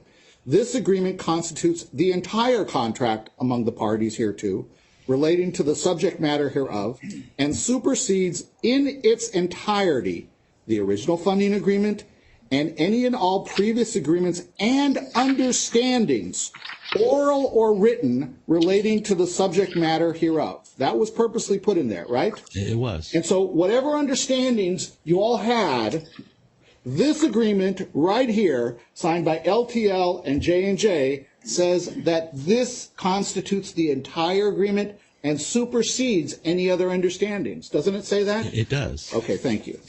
Now, you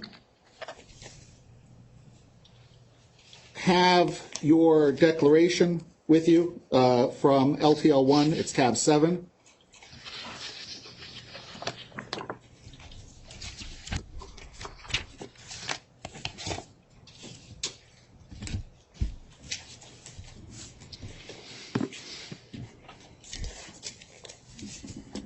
You there? I am. Okay, and if we can go to page 10, paragraph 27, that's the one we've been dealing with.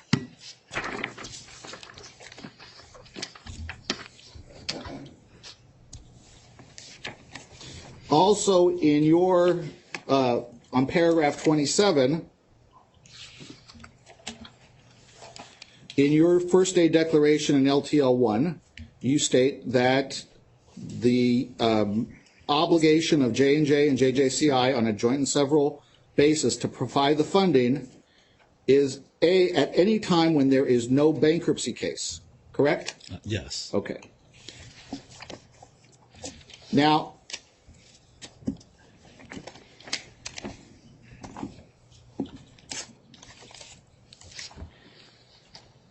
take a look at tab, I don't know what tab it is. It's Exhibit 1011. It's the hearing at the motion to dismiss. LTL 1. Well, we'll put it up on the board and I'll give it to counsel if she needs it. The tab number would help. I know, but I don't have the tab number, so I apologize. 1081? I mean, 1011?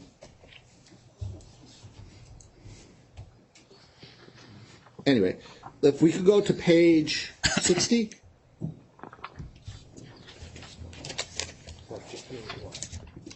They want a tab number. No, what's the document? We have it. Oh, okay. Well, we don't have it. I'm going to give it to you right now. Let's take a look at what you were asked about. We could just go to straight to page 61, the top paragraph. Here you go. Thank you. Page 61, top paragraph. 61.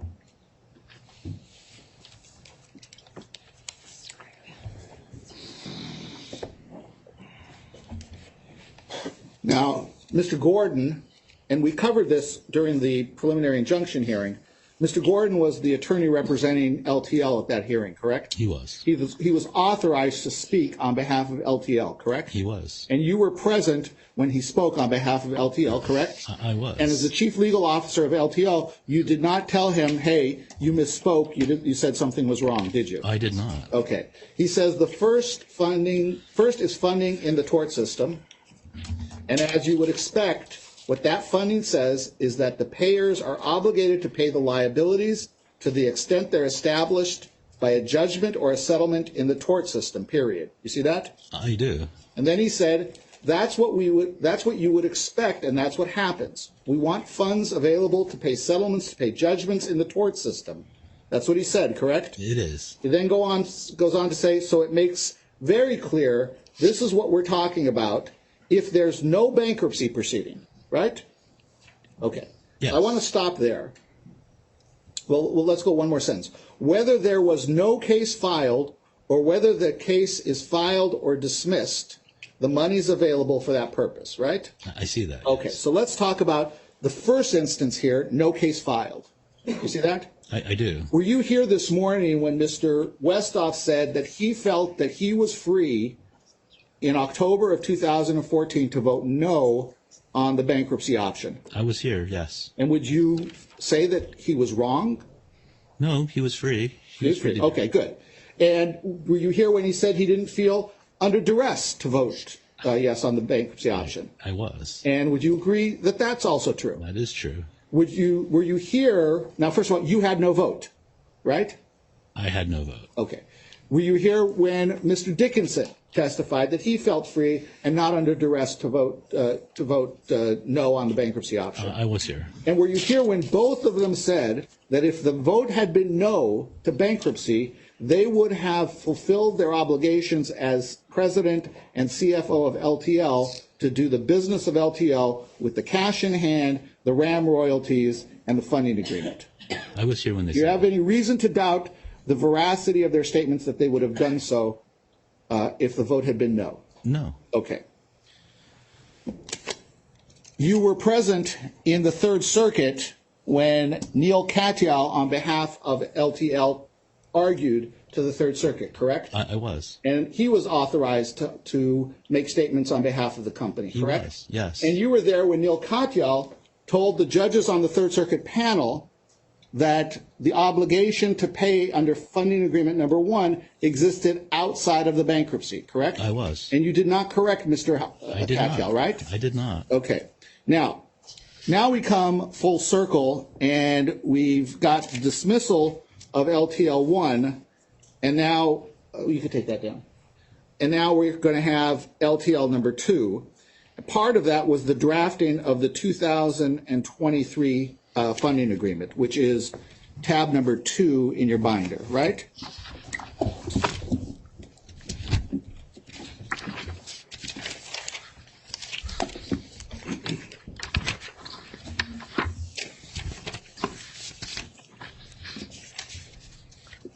The funding agreement, I believe, is tab 5.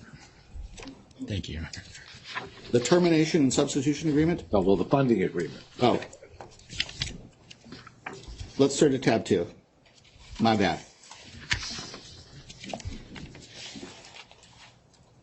Are you with me? I am. Okay. So this was also something that was drafted by the lawyers at Johnson & Johnson and then executed by Mr. Westhoff on behalf of LTL and individuals by Holdco as well as Johnson & Johnson, correct? Again, I'm not sure who did the original draft. I'm not sure who did the original. But the lawyers for J&J were involved in drafting this, correct? Well, the lawyers for J&J were involved. Yes, I don't know if they did the first draft. They didn't sign this without their lawyers painstakingly going through it, correct? I don't know, but again, I just don't know who did the first draft. Okay, but LTL lawyers were involved, correct? Yes. And J&J lawyers were involved, correct? Correct. Okay. Now, let's take a look at paragraph under the recitals, paragraph D, as in dog.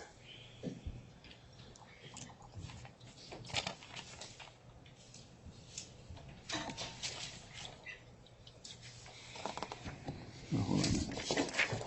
Oh, no. Page 3, paragraph 2B, support agreement.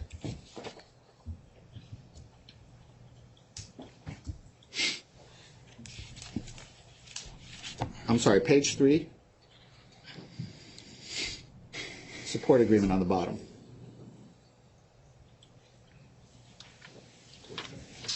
Here it's saying under under Roman numeral small I. You see that? That J&J's obligation here is solely in connection with a voluntary case under Chapter 11 under Bankruptcy Code to be commenced by LTL, and only if Holdco fails to make any payment to provide funding, right? Correct. Okay. So when Johnson & Johnson wanted to make it clear that its obligations under the funding agreement was only in bankruptcy, it made it clear right here, correct? It included this paragraph, correct. Okay. The funding agreement number 1, provided nothing, no limitations, and it had the entire agreement paragraph saying it supersedes any other understandings, right? Do you remember that? It did, yes. Okay. Now, when the board was voting in October of 2021 to take LTL into bankruptcy, you were present, correct? I was. You did not warn any of the LTL board members that if they voted no on the bankruptcy option, that would frustrate the purpose of funding agreement number 1 and risk it being void or voidable. True? I'm sorry, could you repeat that? Sure. Let's go slowly. Yeah, let's go slowly with this. In October of 2021, you as the chief legal officer did not warn any of the board members that if they voted no on the bankruptcy resolution, that would frustrate the purpose of the funding agreement and they risked it being void or voidable. You never told anyone that. I never told anyone that, no. And you didn't tell any one of the board members of LTL in October of 2021 that if they voted no on the bankruptcy resolution, that would frustrate the purpose of the funding agreement and risked it being unenforceable. You never told anyone that either, I did did you? not. I did You not. did not.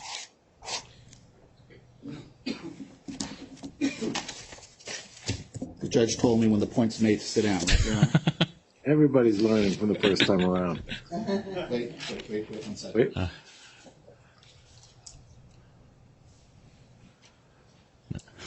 Thank you. You want to try? I pay more attention there than I do here. All right, thank you. Ms. Baker. Thank you, Your Honor.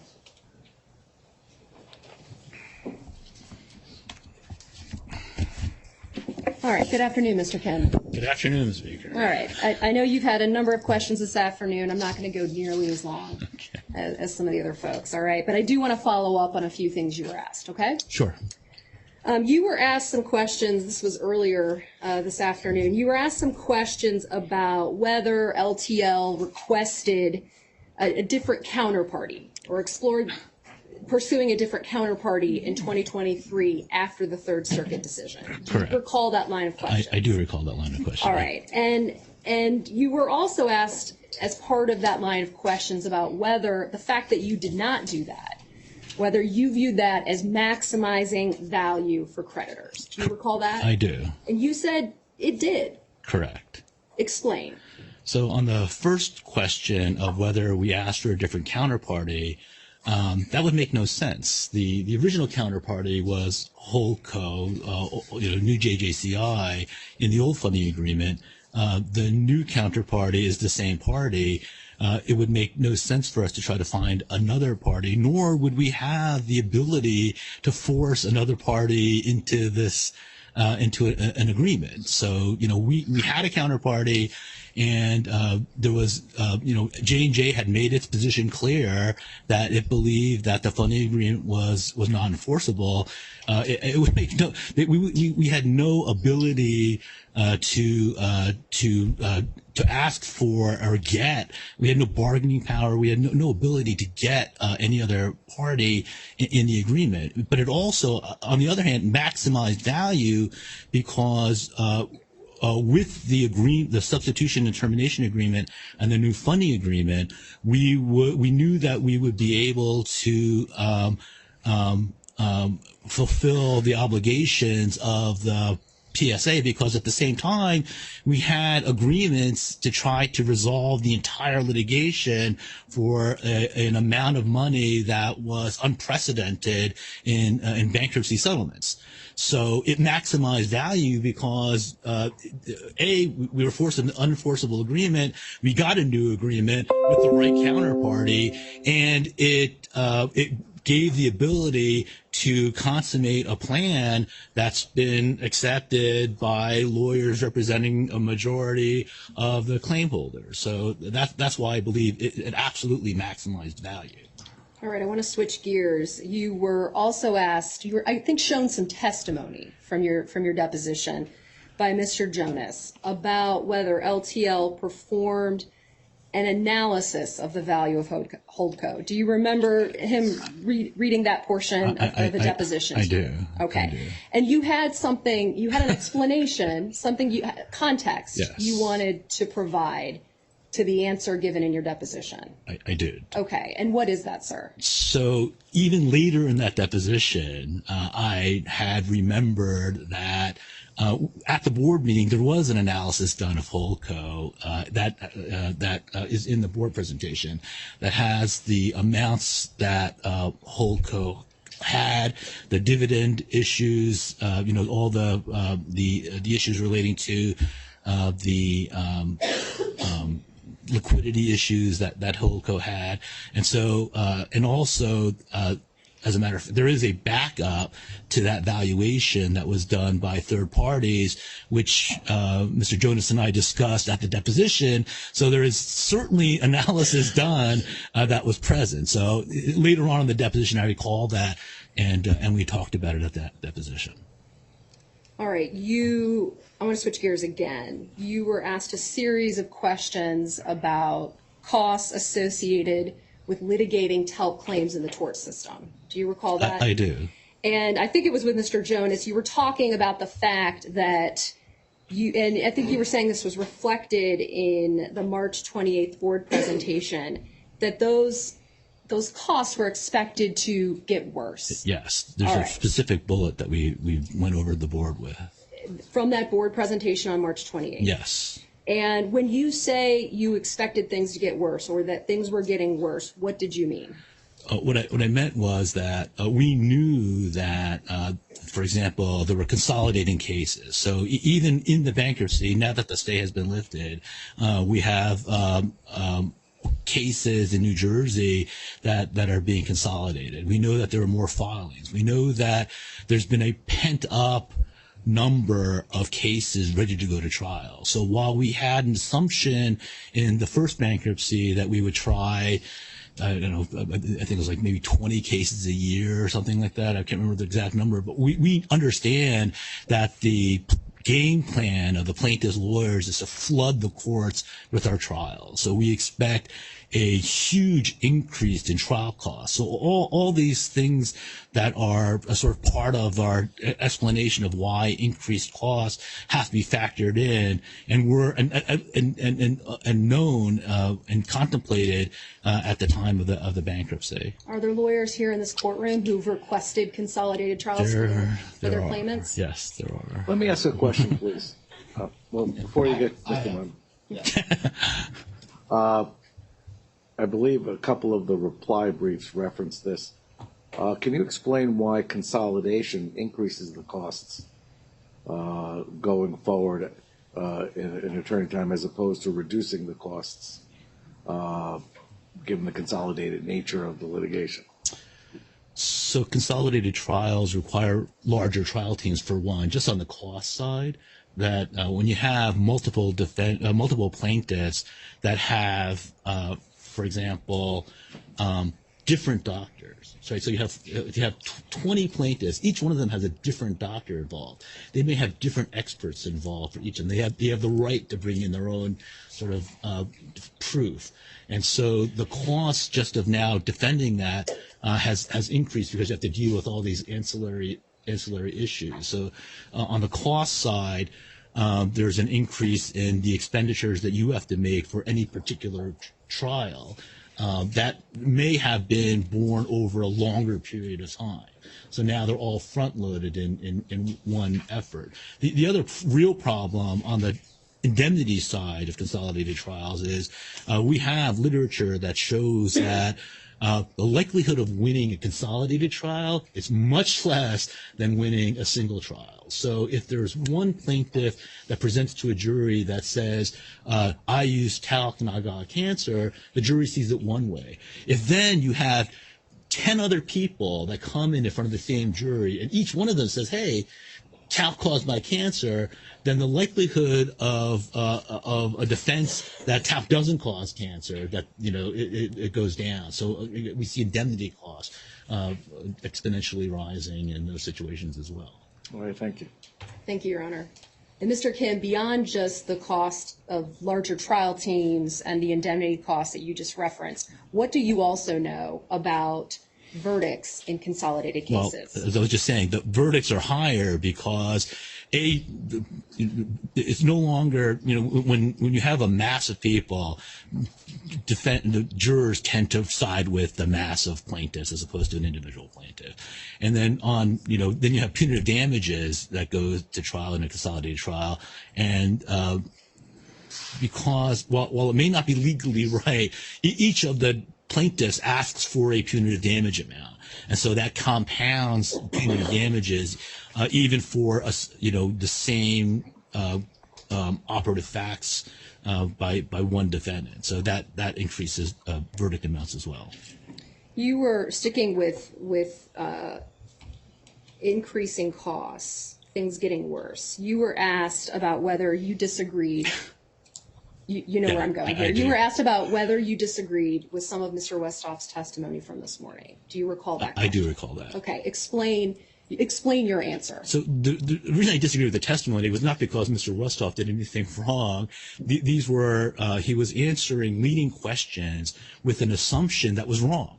Right? All the assumptions that the questioner asked were based upon the old data from the first hearing about, you know, the number of cases that may be tried, the cost of each trial. Again, we believe that everything was increasing as indicated in the board presentation. And so the numbers that Mr. Westhoff was using based upon the assumptions that Mr. Jonas was giving him, I disagree with. I think they're much higher now than that was testified by Mr. Westhoff. And for all the reasons you and I have discussed. Correct. All right. Switching gears again, you were asked some questions about whether LTL had a financial advisor or an investment banker or the like at a board meeting, right? Yes. And I think you indicated that LTL did not. It did not. Why not?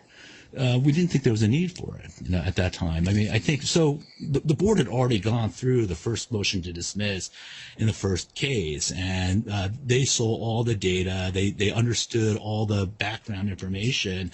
Nothing has changed except things have gotten worse in this go around. So, based upon on all the background that we had, all the data points, we felt that it was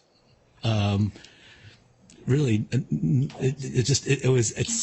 it's an easy decision to determine that we were under financial distress, and we didn't feel that we had a need to bring in outside experts at that point to go through that. All right. So I think closer to the end of your cross-examination, you were shown the 2021 funding agreement. You went through several provisions from that. You were shown a statement from Mr. Gordon. You remember those questions, I do. Right? All right. Let me ask you, Mr. Kim, what was the purpose of the 2021 funding agreement? What was it intended to facilitate? The funding agreement was specifically intended to facilitate a resolution of these talc liabilities in a bankruptcy. It would make no sense to go through a divisional merger with all its complications and put in these funding arrangements if the company was not going to file bankruptcy and try to resolve the cases in a bankruptcy. It's clear from all the agreements and the sequence of events that that was all a single integrated transaction where which would have resulted in the bankruptcy and resolution of these cases in a bankruptcy. All right. Thank you, Mr. Kim. I have no further questions, Your Honor. Thank you, counsel. Mr. Jonas? Mr. Lyman? Yeah. Can I have the transcript back? Sure. We're at Exhibit 1011. Page 61. While we get that up, you talked about consolidated trials. J&J had consolidated trials before the bankruptcy, correct? I'm sorry, in the talc case? Yes. Yes, one. No. I'm sorry. Yeah, two, no. Yes. No, they had four. I stand corrected. Yes. Right. They won two of them, didn't they? They won two of them. They did. And on a per plaintiff basis, the cost was lower than single plaintiff trials. True? I don't believe that's true. Didn't you read that in Mr. Mullen's report? I'd have to go back and say. You don't know, do you? I'm sitting here. I don't recall that to be true, but I'd have to go back. But you don't know. Sitting here, I do not know. I have a. Are you going to be here when Dr. Mullen's going to testify? I think I am. Yes. Okay, so we'll revisit that then. Okay. Okay. Can we get a 1011 up?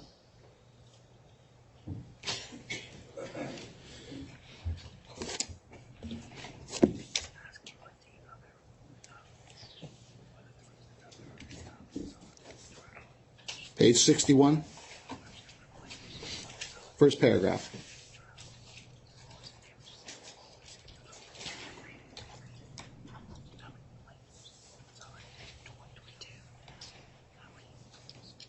Okay, and may I approach the screen, Your Honor? Sure. I just want to make sure we're all reading the same thing here. Mr. Gordon, on behalf of LTL, told Judge Kaplan, so it makes very clear this is what we're talking about if there's no proceeding in bankruptcy. No proceeding, right? You see that? I do. Objection. That would be, I'm sorry. Excuse The me. objection. Objection. This is cumulative. We've already covered this. This is covered on Read it overruled. Good. that is an option that the LTL board had to vote no on the bankruptcy option, correct? It was an option, yes. And Mr. Gordon, on behalf of LTL, says this is what we're talking about if there's no proceeding in bankruptcy. That's what he said, right? It is exactly what he said. And he clarified it. He said whether there was no case filed or whether the case is filed or dismissed, right? That's what he said. said. Two options. So the funding agreement, whereby J&J obligated itself to up to $61.5 billion outside of the bankruptcy, in Mr. Gordon's words, was whether there was no case filed or whether the case was filed or dismissed, right? I can read what it says, yes. And the case was dismissed, wasn't it? For a particular ground, yes. Yes, by the Third Circuit, correct? Correct. And as the chief legal officer, sir, you review the filings you told us that your company's making, correct? I do. That includes the submissions to the Third Circuit, right? I did. After the Third Circuit issued its opinion, and you came to this epiphany of void and voidable, your company filed a motion for reconsideration and en banc review to the Third Circuit. Do you recall that? I do. And after that was denied, your company filed a motion to stay the mandate pending a petition for certiorari to the Supreme Court of the United States, correct? It did. In neither of those instances, it's true, Mr. Kim, in neither of those instances did your company tell the Third Circuit Court of Appeals, hey, your decision made the funding agreement that you relied upon to dismiss the case void, voidable, or unenforceable. That was nowhere in your pleadings, correct, to the Third Circuit? Of course not. Of course not. I agree. Thank you. No more further questions. Just a few questions, Your Honor. Mr. Kim, you said that after J&J had declared the first funding agreement unenforceable, you said that we, I think you meant LTL, had, quote, no bargaining power, close quote. What did you mean by that? So LTL is a company that has immense liability and has RAM as an asset. We could not force either J&J. Remember, in the first funding agreement, J&J's backstop, as the Third Circuit made quite clear, was completely voluntary. Right? As an entity that just has debt, we cannot force any entity, whether a J&J affiliate or any third party, to come in and bail us out. We have no bargaining power to do that.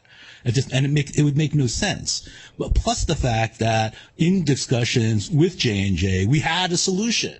We had a new funding agreement that accomplished all the purposes that we were interested in, which is to get a full and fair and final resolution in bankruptcy. So we had a funding agreement, and plus with the added benefit, following the Third Circuit guidance, we did not create a fraudulent transfer.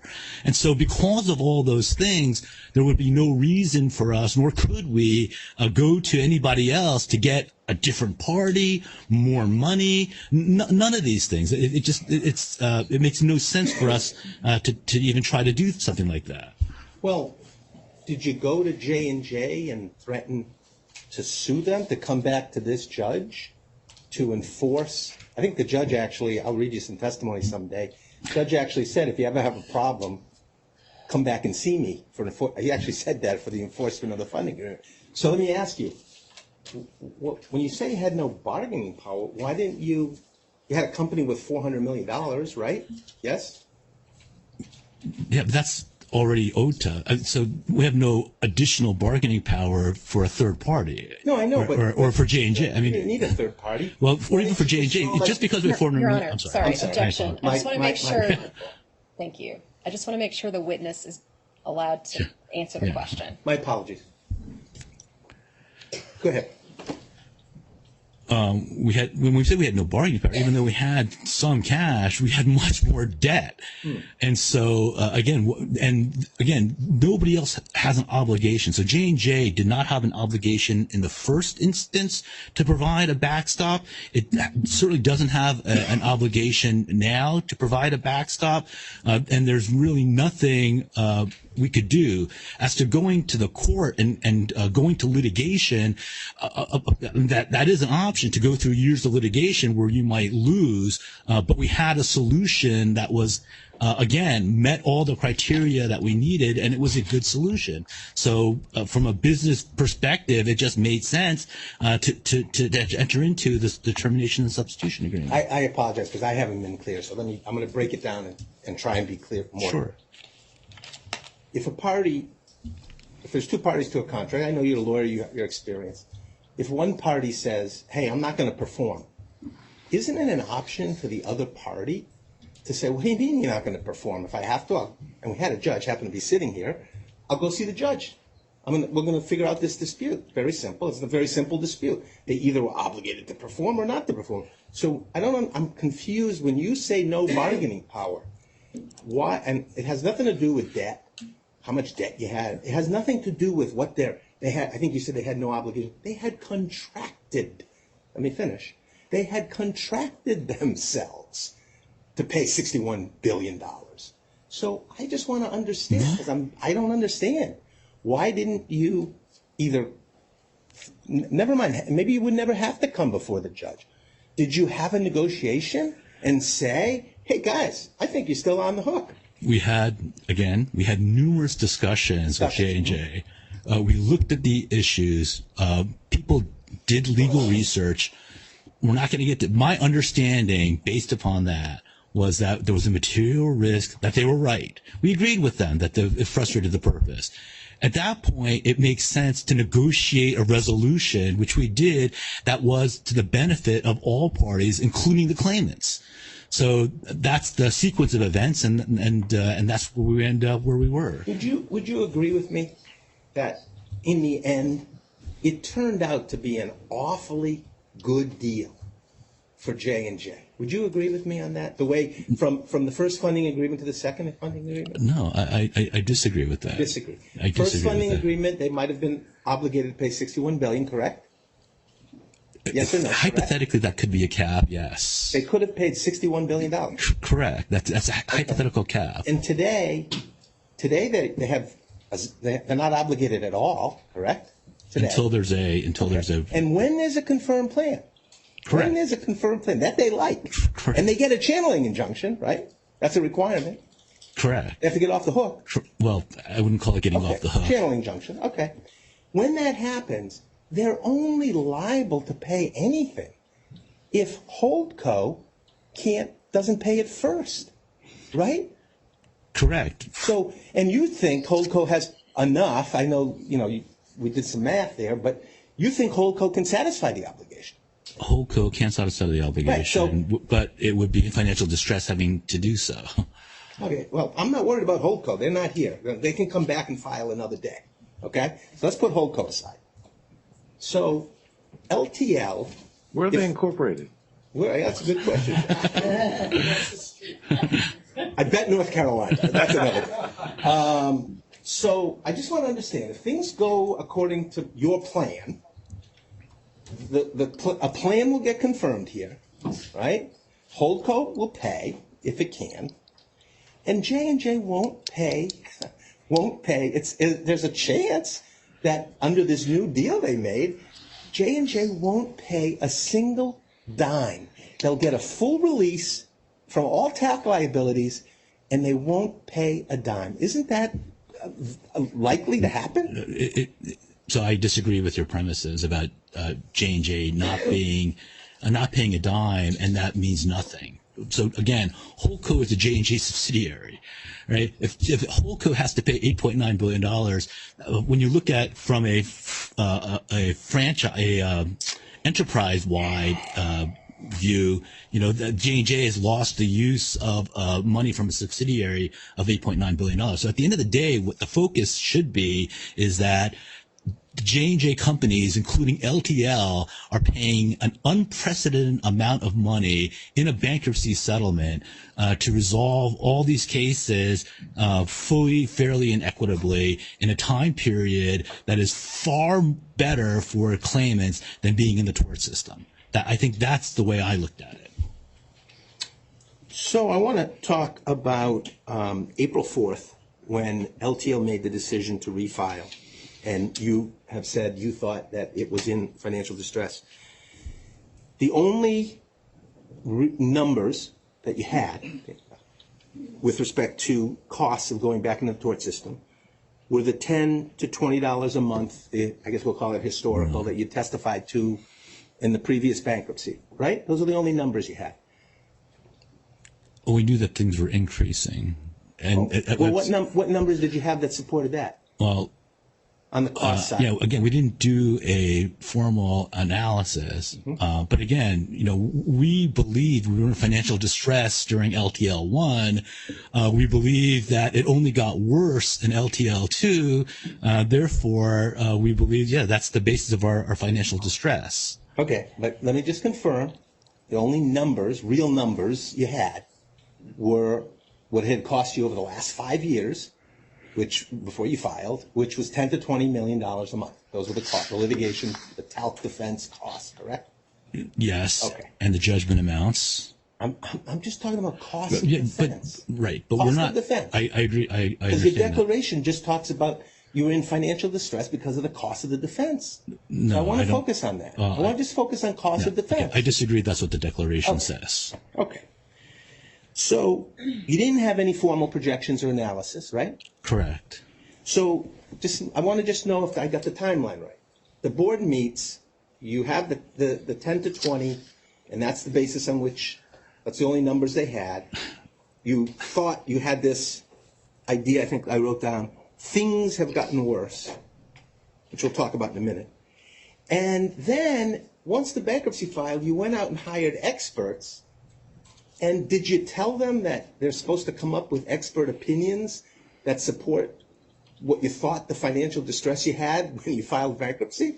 Because that's what happened, right? You now have expert reports that we're going to hear from certain experts that are going to say, you guys were right. Look, we really, look at these, much more costs and all kinds of stuff, right? Are we going to get a question at any I think I asked a question.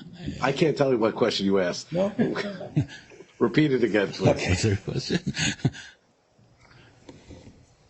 After you filed bankruptcy, you went out and you hired Mr. Mullen and Mr. Bell, correct? After the motion dismisses were Right. filed. That's Right. exactly That's right. That was the Right. genesis of all this And proceedings. their job is to come up with analysis that supports that the company was in financial distress on April 4th, right? I disagree with that. Okay.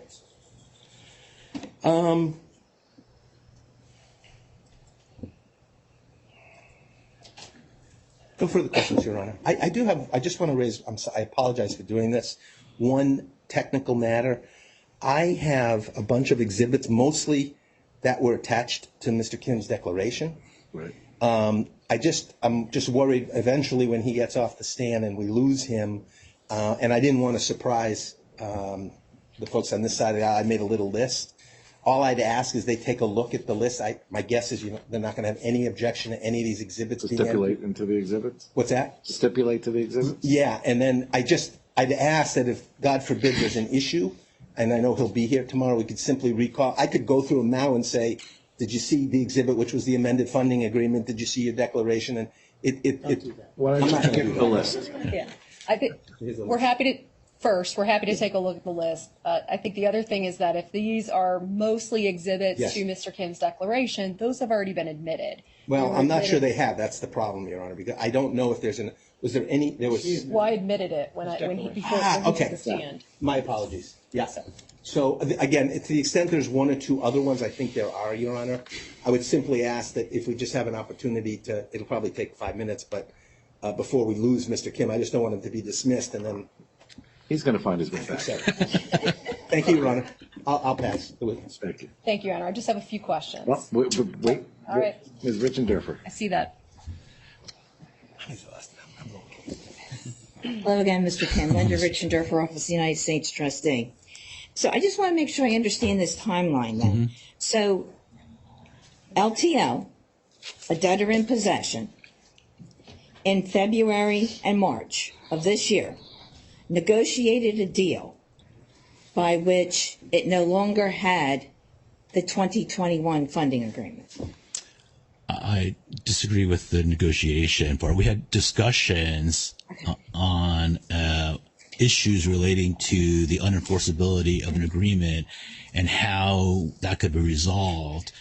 The way that it was resolved was that after the bankruptcy got dismissed, we entered into new agreements that substituted the old agreements and with new funding agreements. Now, I don't have them here in front of me. I know that there's several new agreements, though.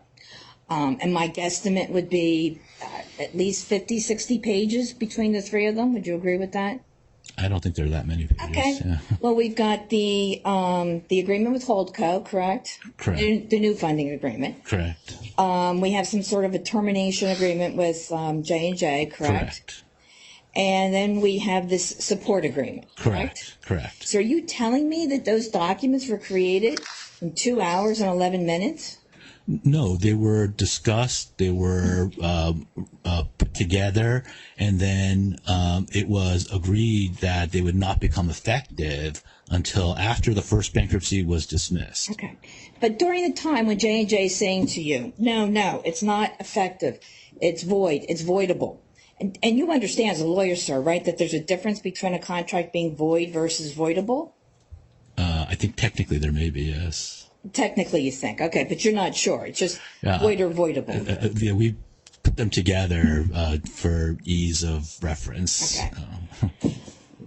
So you're being told that the 2021 agreement, no good, void, voidable, and you're still in bankruptcy, and we're still having hearings in front of Judge Kaplan. And in fact, in one of them in March, he says to the parties, I urge you, go talk to the mediators.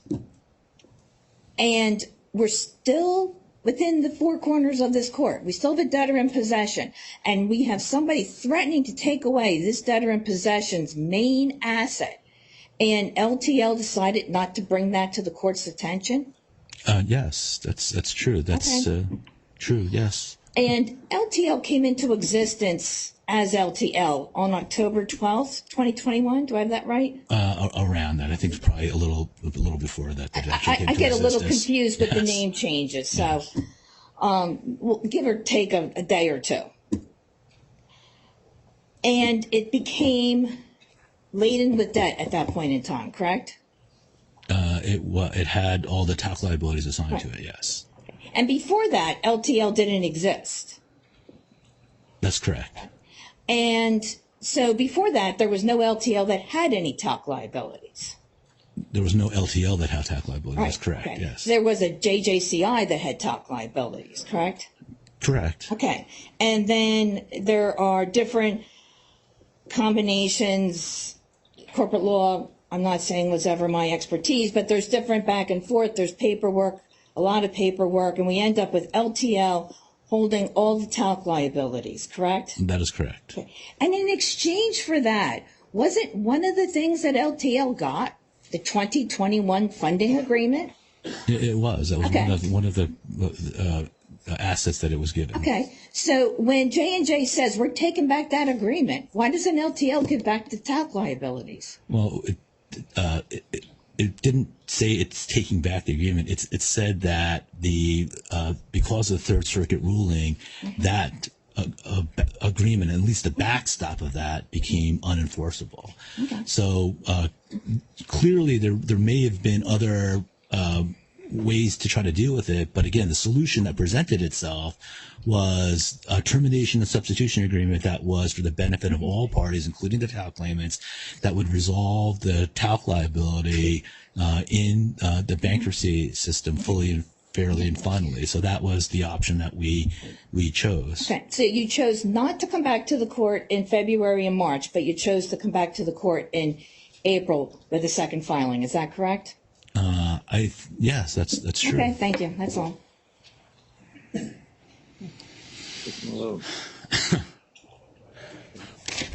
Kim, I'm just trying to get some clarifications on a couple of issues. Number one, were you involved in the divisional merger that created LTL? Yes.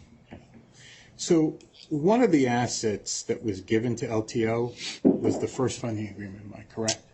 I think we just went over that, yes. Just clarifying some things. At that time, did the this debtor have its own financial advisor? No. Did Johnson & Johnson have one? No. You talked about filing the second one that you didn't feel the need to have a financial advisor. Is that correct? Correct. All right. Were there any financial reports prepared internally that you relied upon? There's, I think, one or two reports about Holdco that Jones Day reviewed. I'm asking, that's not my question. Did you have anybody internally, meaning a financial person within LTL, prepare any kind of financial analysis that you relied upon in making the decision? No, there was none. No. Okay. Did you get a fairness opinion with respect to the possibility of a fraudulent conveyance if you negotiated away the $61 billion funding agreement? No. Did you feel that that was a fraudulent, could be considered a fraudulent conveyance? No. Okay. I think as U.S. trustees just, well, let me get to one other question. I asked this earlier to another witness. You're a lawyer, you've done some bankruptcy. You understand the fiduciary duties of a debtor in possession? Yes. Okay. When you filed the first bankruptcy, I don't know if you got to it in the second one, did you have a first meeting with the U.S. Trustee's office? I did. And during that meeting, did they explain to you what your fiduciary duties were with respect to being a debtor in possession? I don't recall. You don't recall. Okay. During the first bankruptcy, was there a creditors committee in place? Other than the TALC committee? The TALC committee. Yes. Official committee. There is an official committee of TALC and claimants. there came a time when there was a decision made that, hey, we're going to undo this $61 billion funding agreement, correct? Yes, when the bankruptcy got dismissed. No, but you just testified you had discussions before the first one was dismissed. Correct. We had discussions that it would So not. you were a debtor in possession. Yes. Did you at any point in time notify anybody at Brown Rudnick or anybody else saying, hey, look, Johnson & Johnson is going to pull on this funding agreement so that they could opine or get involved as saying, hey, you got to either bring a lawsuit or we have to have the ability to go into court and bring a lawsuit on behalf of the estate to prevent this fraudulent conveyance? Objection, Your Honor, asked and answered. This is all cumulative. Sustained. We've gone through this area.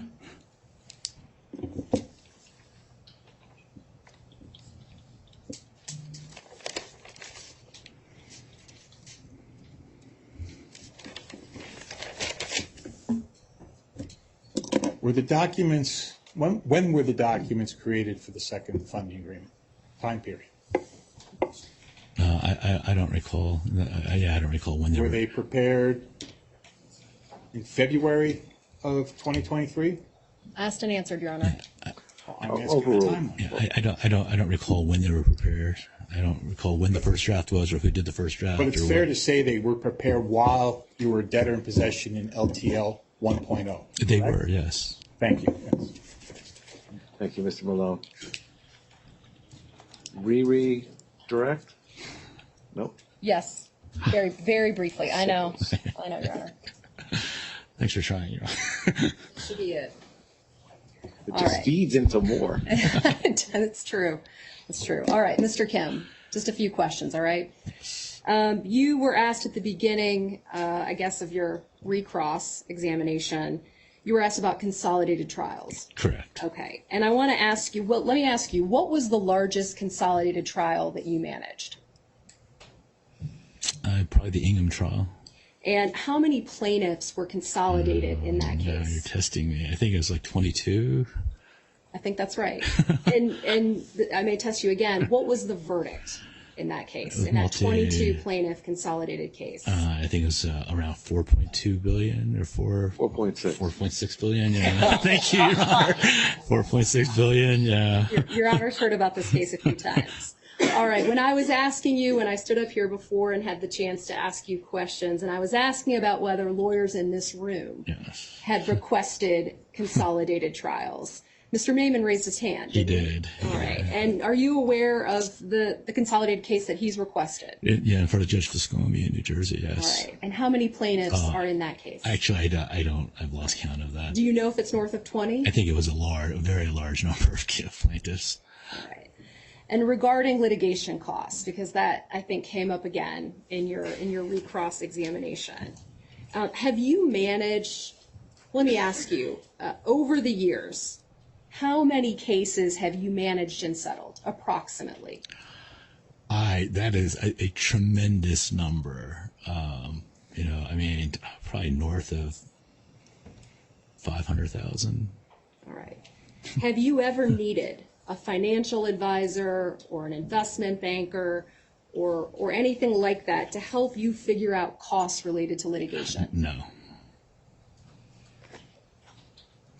All right. You were asked, I think just a couple more questions, Mr. Kim. You were asked by the trustee why LTL didn't come to court when having discussions earlier this spring about the enforceability of the 2021 funding agreement and the possibility of a new funding agreement and plan. Do you recall those questions? I do recall those questions. All right.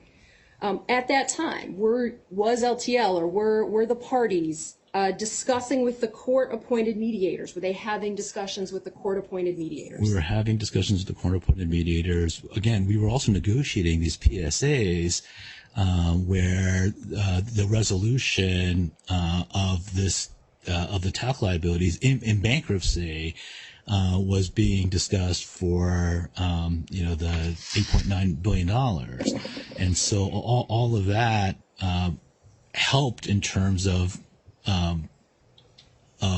supporting a support and termination agreement where we could enter into a new bankruptcy and resolve these cases quickly, efficiently, and fairly. All right. I have no further questions, Mr. Kim. Thank you, Your Honor. Thank you, counsel. Briefly from here, Your Honor. Ingham had 22 cases, right? Plaintiffs, I believe so, yes. Is it going to surprise you when Mr. Mullen testifies that the cost per plaintiff to defend that case was lower than other single plaintiff cases? Yeah, I think it depends on what I'm not sure what he compares. It would surprise me if he says that's true for consolidated cases in general. So again, I don't know what You'll wait to hear, right? I will. And then the complaints about consolidation, those were rejected by the Missouri courts, and the Supreme Court refused to hear your certification for your petition for certiorari exactly on the consolidation point, correct? That could be true. Yeah, I'd have to see what the decision was. Yeah. Yeah. Okay. Thank you. That's it. I think we're done. Thank you, Mr. Kim. You may step down. Thank you for your time. What is it, 4:45? What's your pleasure, folks? Your Honor, I have a suggestion. It would be helpful, the next witness we would call is Mr. Murtica. Right. We have filed, lost track of time, but we've objected to Mr. Murtica's declaration. It would be helpful if we could have a very brief argument on that so that you could either make a decision or tell us prior to his testimony. It would help us a great deal to know whether it's his direct testimony. So if parts of it are stricken or if it's stricken, both sides can actually plan better for tomorrow, which would be Mr. Murtica's testimony.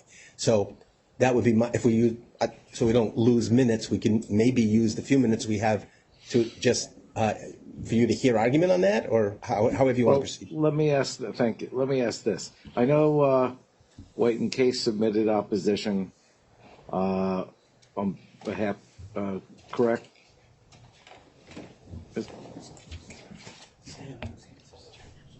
Your Honor, Greg Starner, White and Case, on behalf of the Johnson & Johnson parties. We stand on our papers, and it just feels like this is kind of another kind of end run to address something we addressed this morning. I think our view is consistent with the court's view that we should go forward, but we would stand on our papers. All right, thank you. Does LTL want to take a position? Just to be clear, Mr. Murka is here. We're happy to proceed. I think you mentioned you might want to go a little bit later. I don't know how much time they need with him, but we're happy to proceed and at least start with him.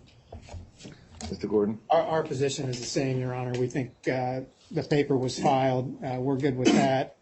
Our feeling is we need to move forward with the evidence. As I indicated earlier, we're not going to get this done if we have delays for argument, and Mr. Murdoch is here. We'd like to see it go forward. Mr. Winograd? Good afternoon, Your Honor. Michael Winograd from Brown Rudnick on behalf of the TCC. Your Honor, two things. Mr. Murdoch certainly won't be completed today, and the strong preference is to wait till tomorrow. Give us a chance both to streamline based on what people have already testified to.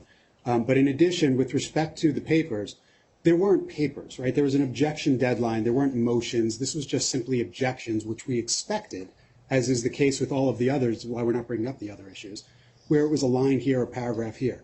This is an entire declaration that is effectively legal opinion and expert testimony. And I think we can point that out in a very brief argument. And I think it would be very helpful to hear that, Your Honor, if Your Honor could either rule today or at least in the morning or at least give us some direction. And I think that would even further streamline what we'd be able to do with Mr. Murdoch tomorrow, Your Honor. One more thing, Your Honor. I did file a motion to preclude, specifically with regard to Mr. Murdoch's declaration, any discussion of this alleged third-party payer insurance lien settlement for a whole host of reasons. And again, if it's not going to be addressed, we don't have to spend the time on cross. If Your Honor overrules the objection, then we will spend time on cross. But it helps to know so that we can be efficient. All right. Mr. Gordon. I would point out that there's already been testimony about Mr. Murdoch. There's already been testimony about the lien settlement. We're glad to file the lien settlement objection that came in last night. Our plan is to file a paper on that. Your Honor can take that up in due course. But again, our feeling is it's just best to move forward, and Your Honor can decide ultimately whether you think these things should come in whole or in part. So we're going to have full cross-examinations for hours on end, and then Your Honor may say, you know what, they're right. I shouldn't take it into consideration. That's not judicial economy. Your Honor, this is Michael Winograd. What I would suggest is these are pretty, I think, on their face. We are talking about, for example, the lien settlement. There's a paragraph in Mr.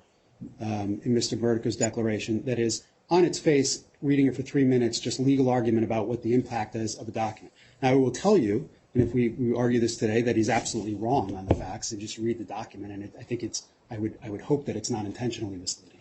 But in any event, at a cursory glance of his declaration, it is set up, Your Honor, as a massive diatribe on MDL versus bankruptcy and the benefits of one versus another, and similar types of inadmissible testimony. Now I'm going to surprise you all, because I did read the objections. I read White and Case response, and I don't need oral argument. I'm going so as to allow you all to prepare. I am going to allow the declaration in. I'm striking that portion or any testimony regarding the lien, the amendments to the plan. I don't think it furthers the issues today at this hearing. There has been an amended plan. The plan encompasses a potential settlement. Beyond that, I don't think we need to delve into it.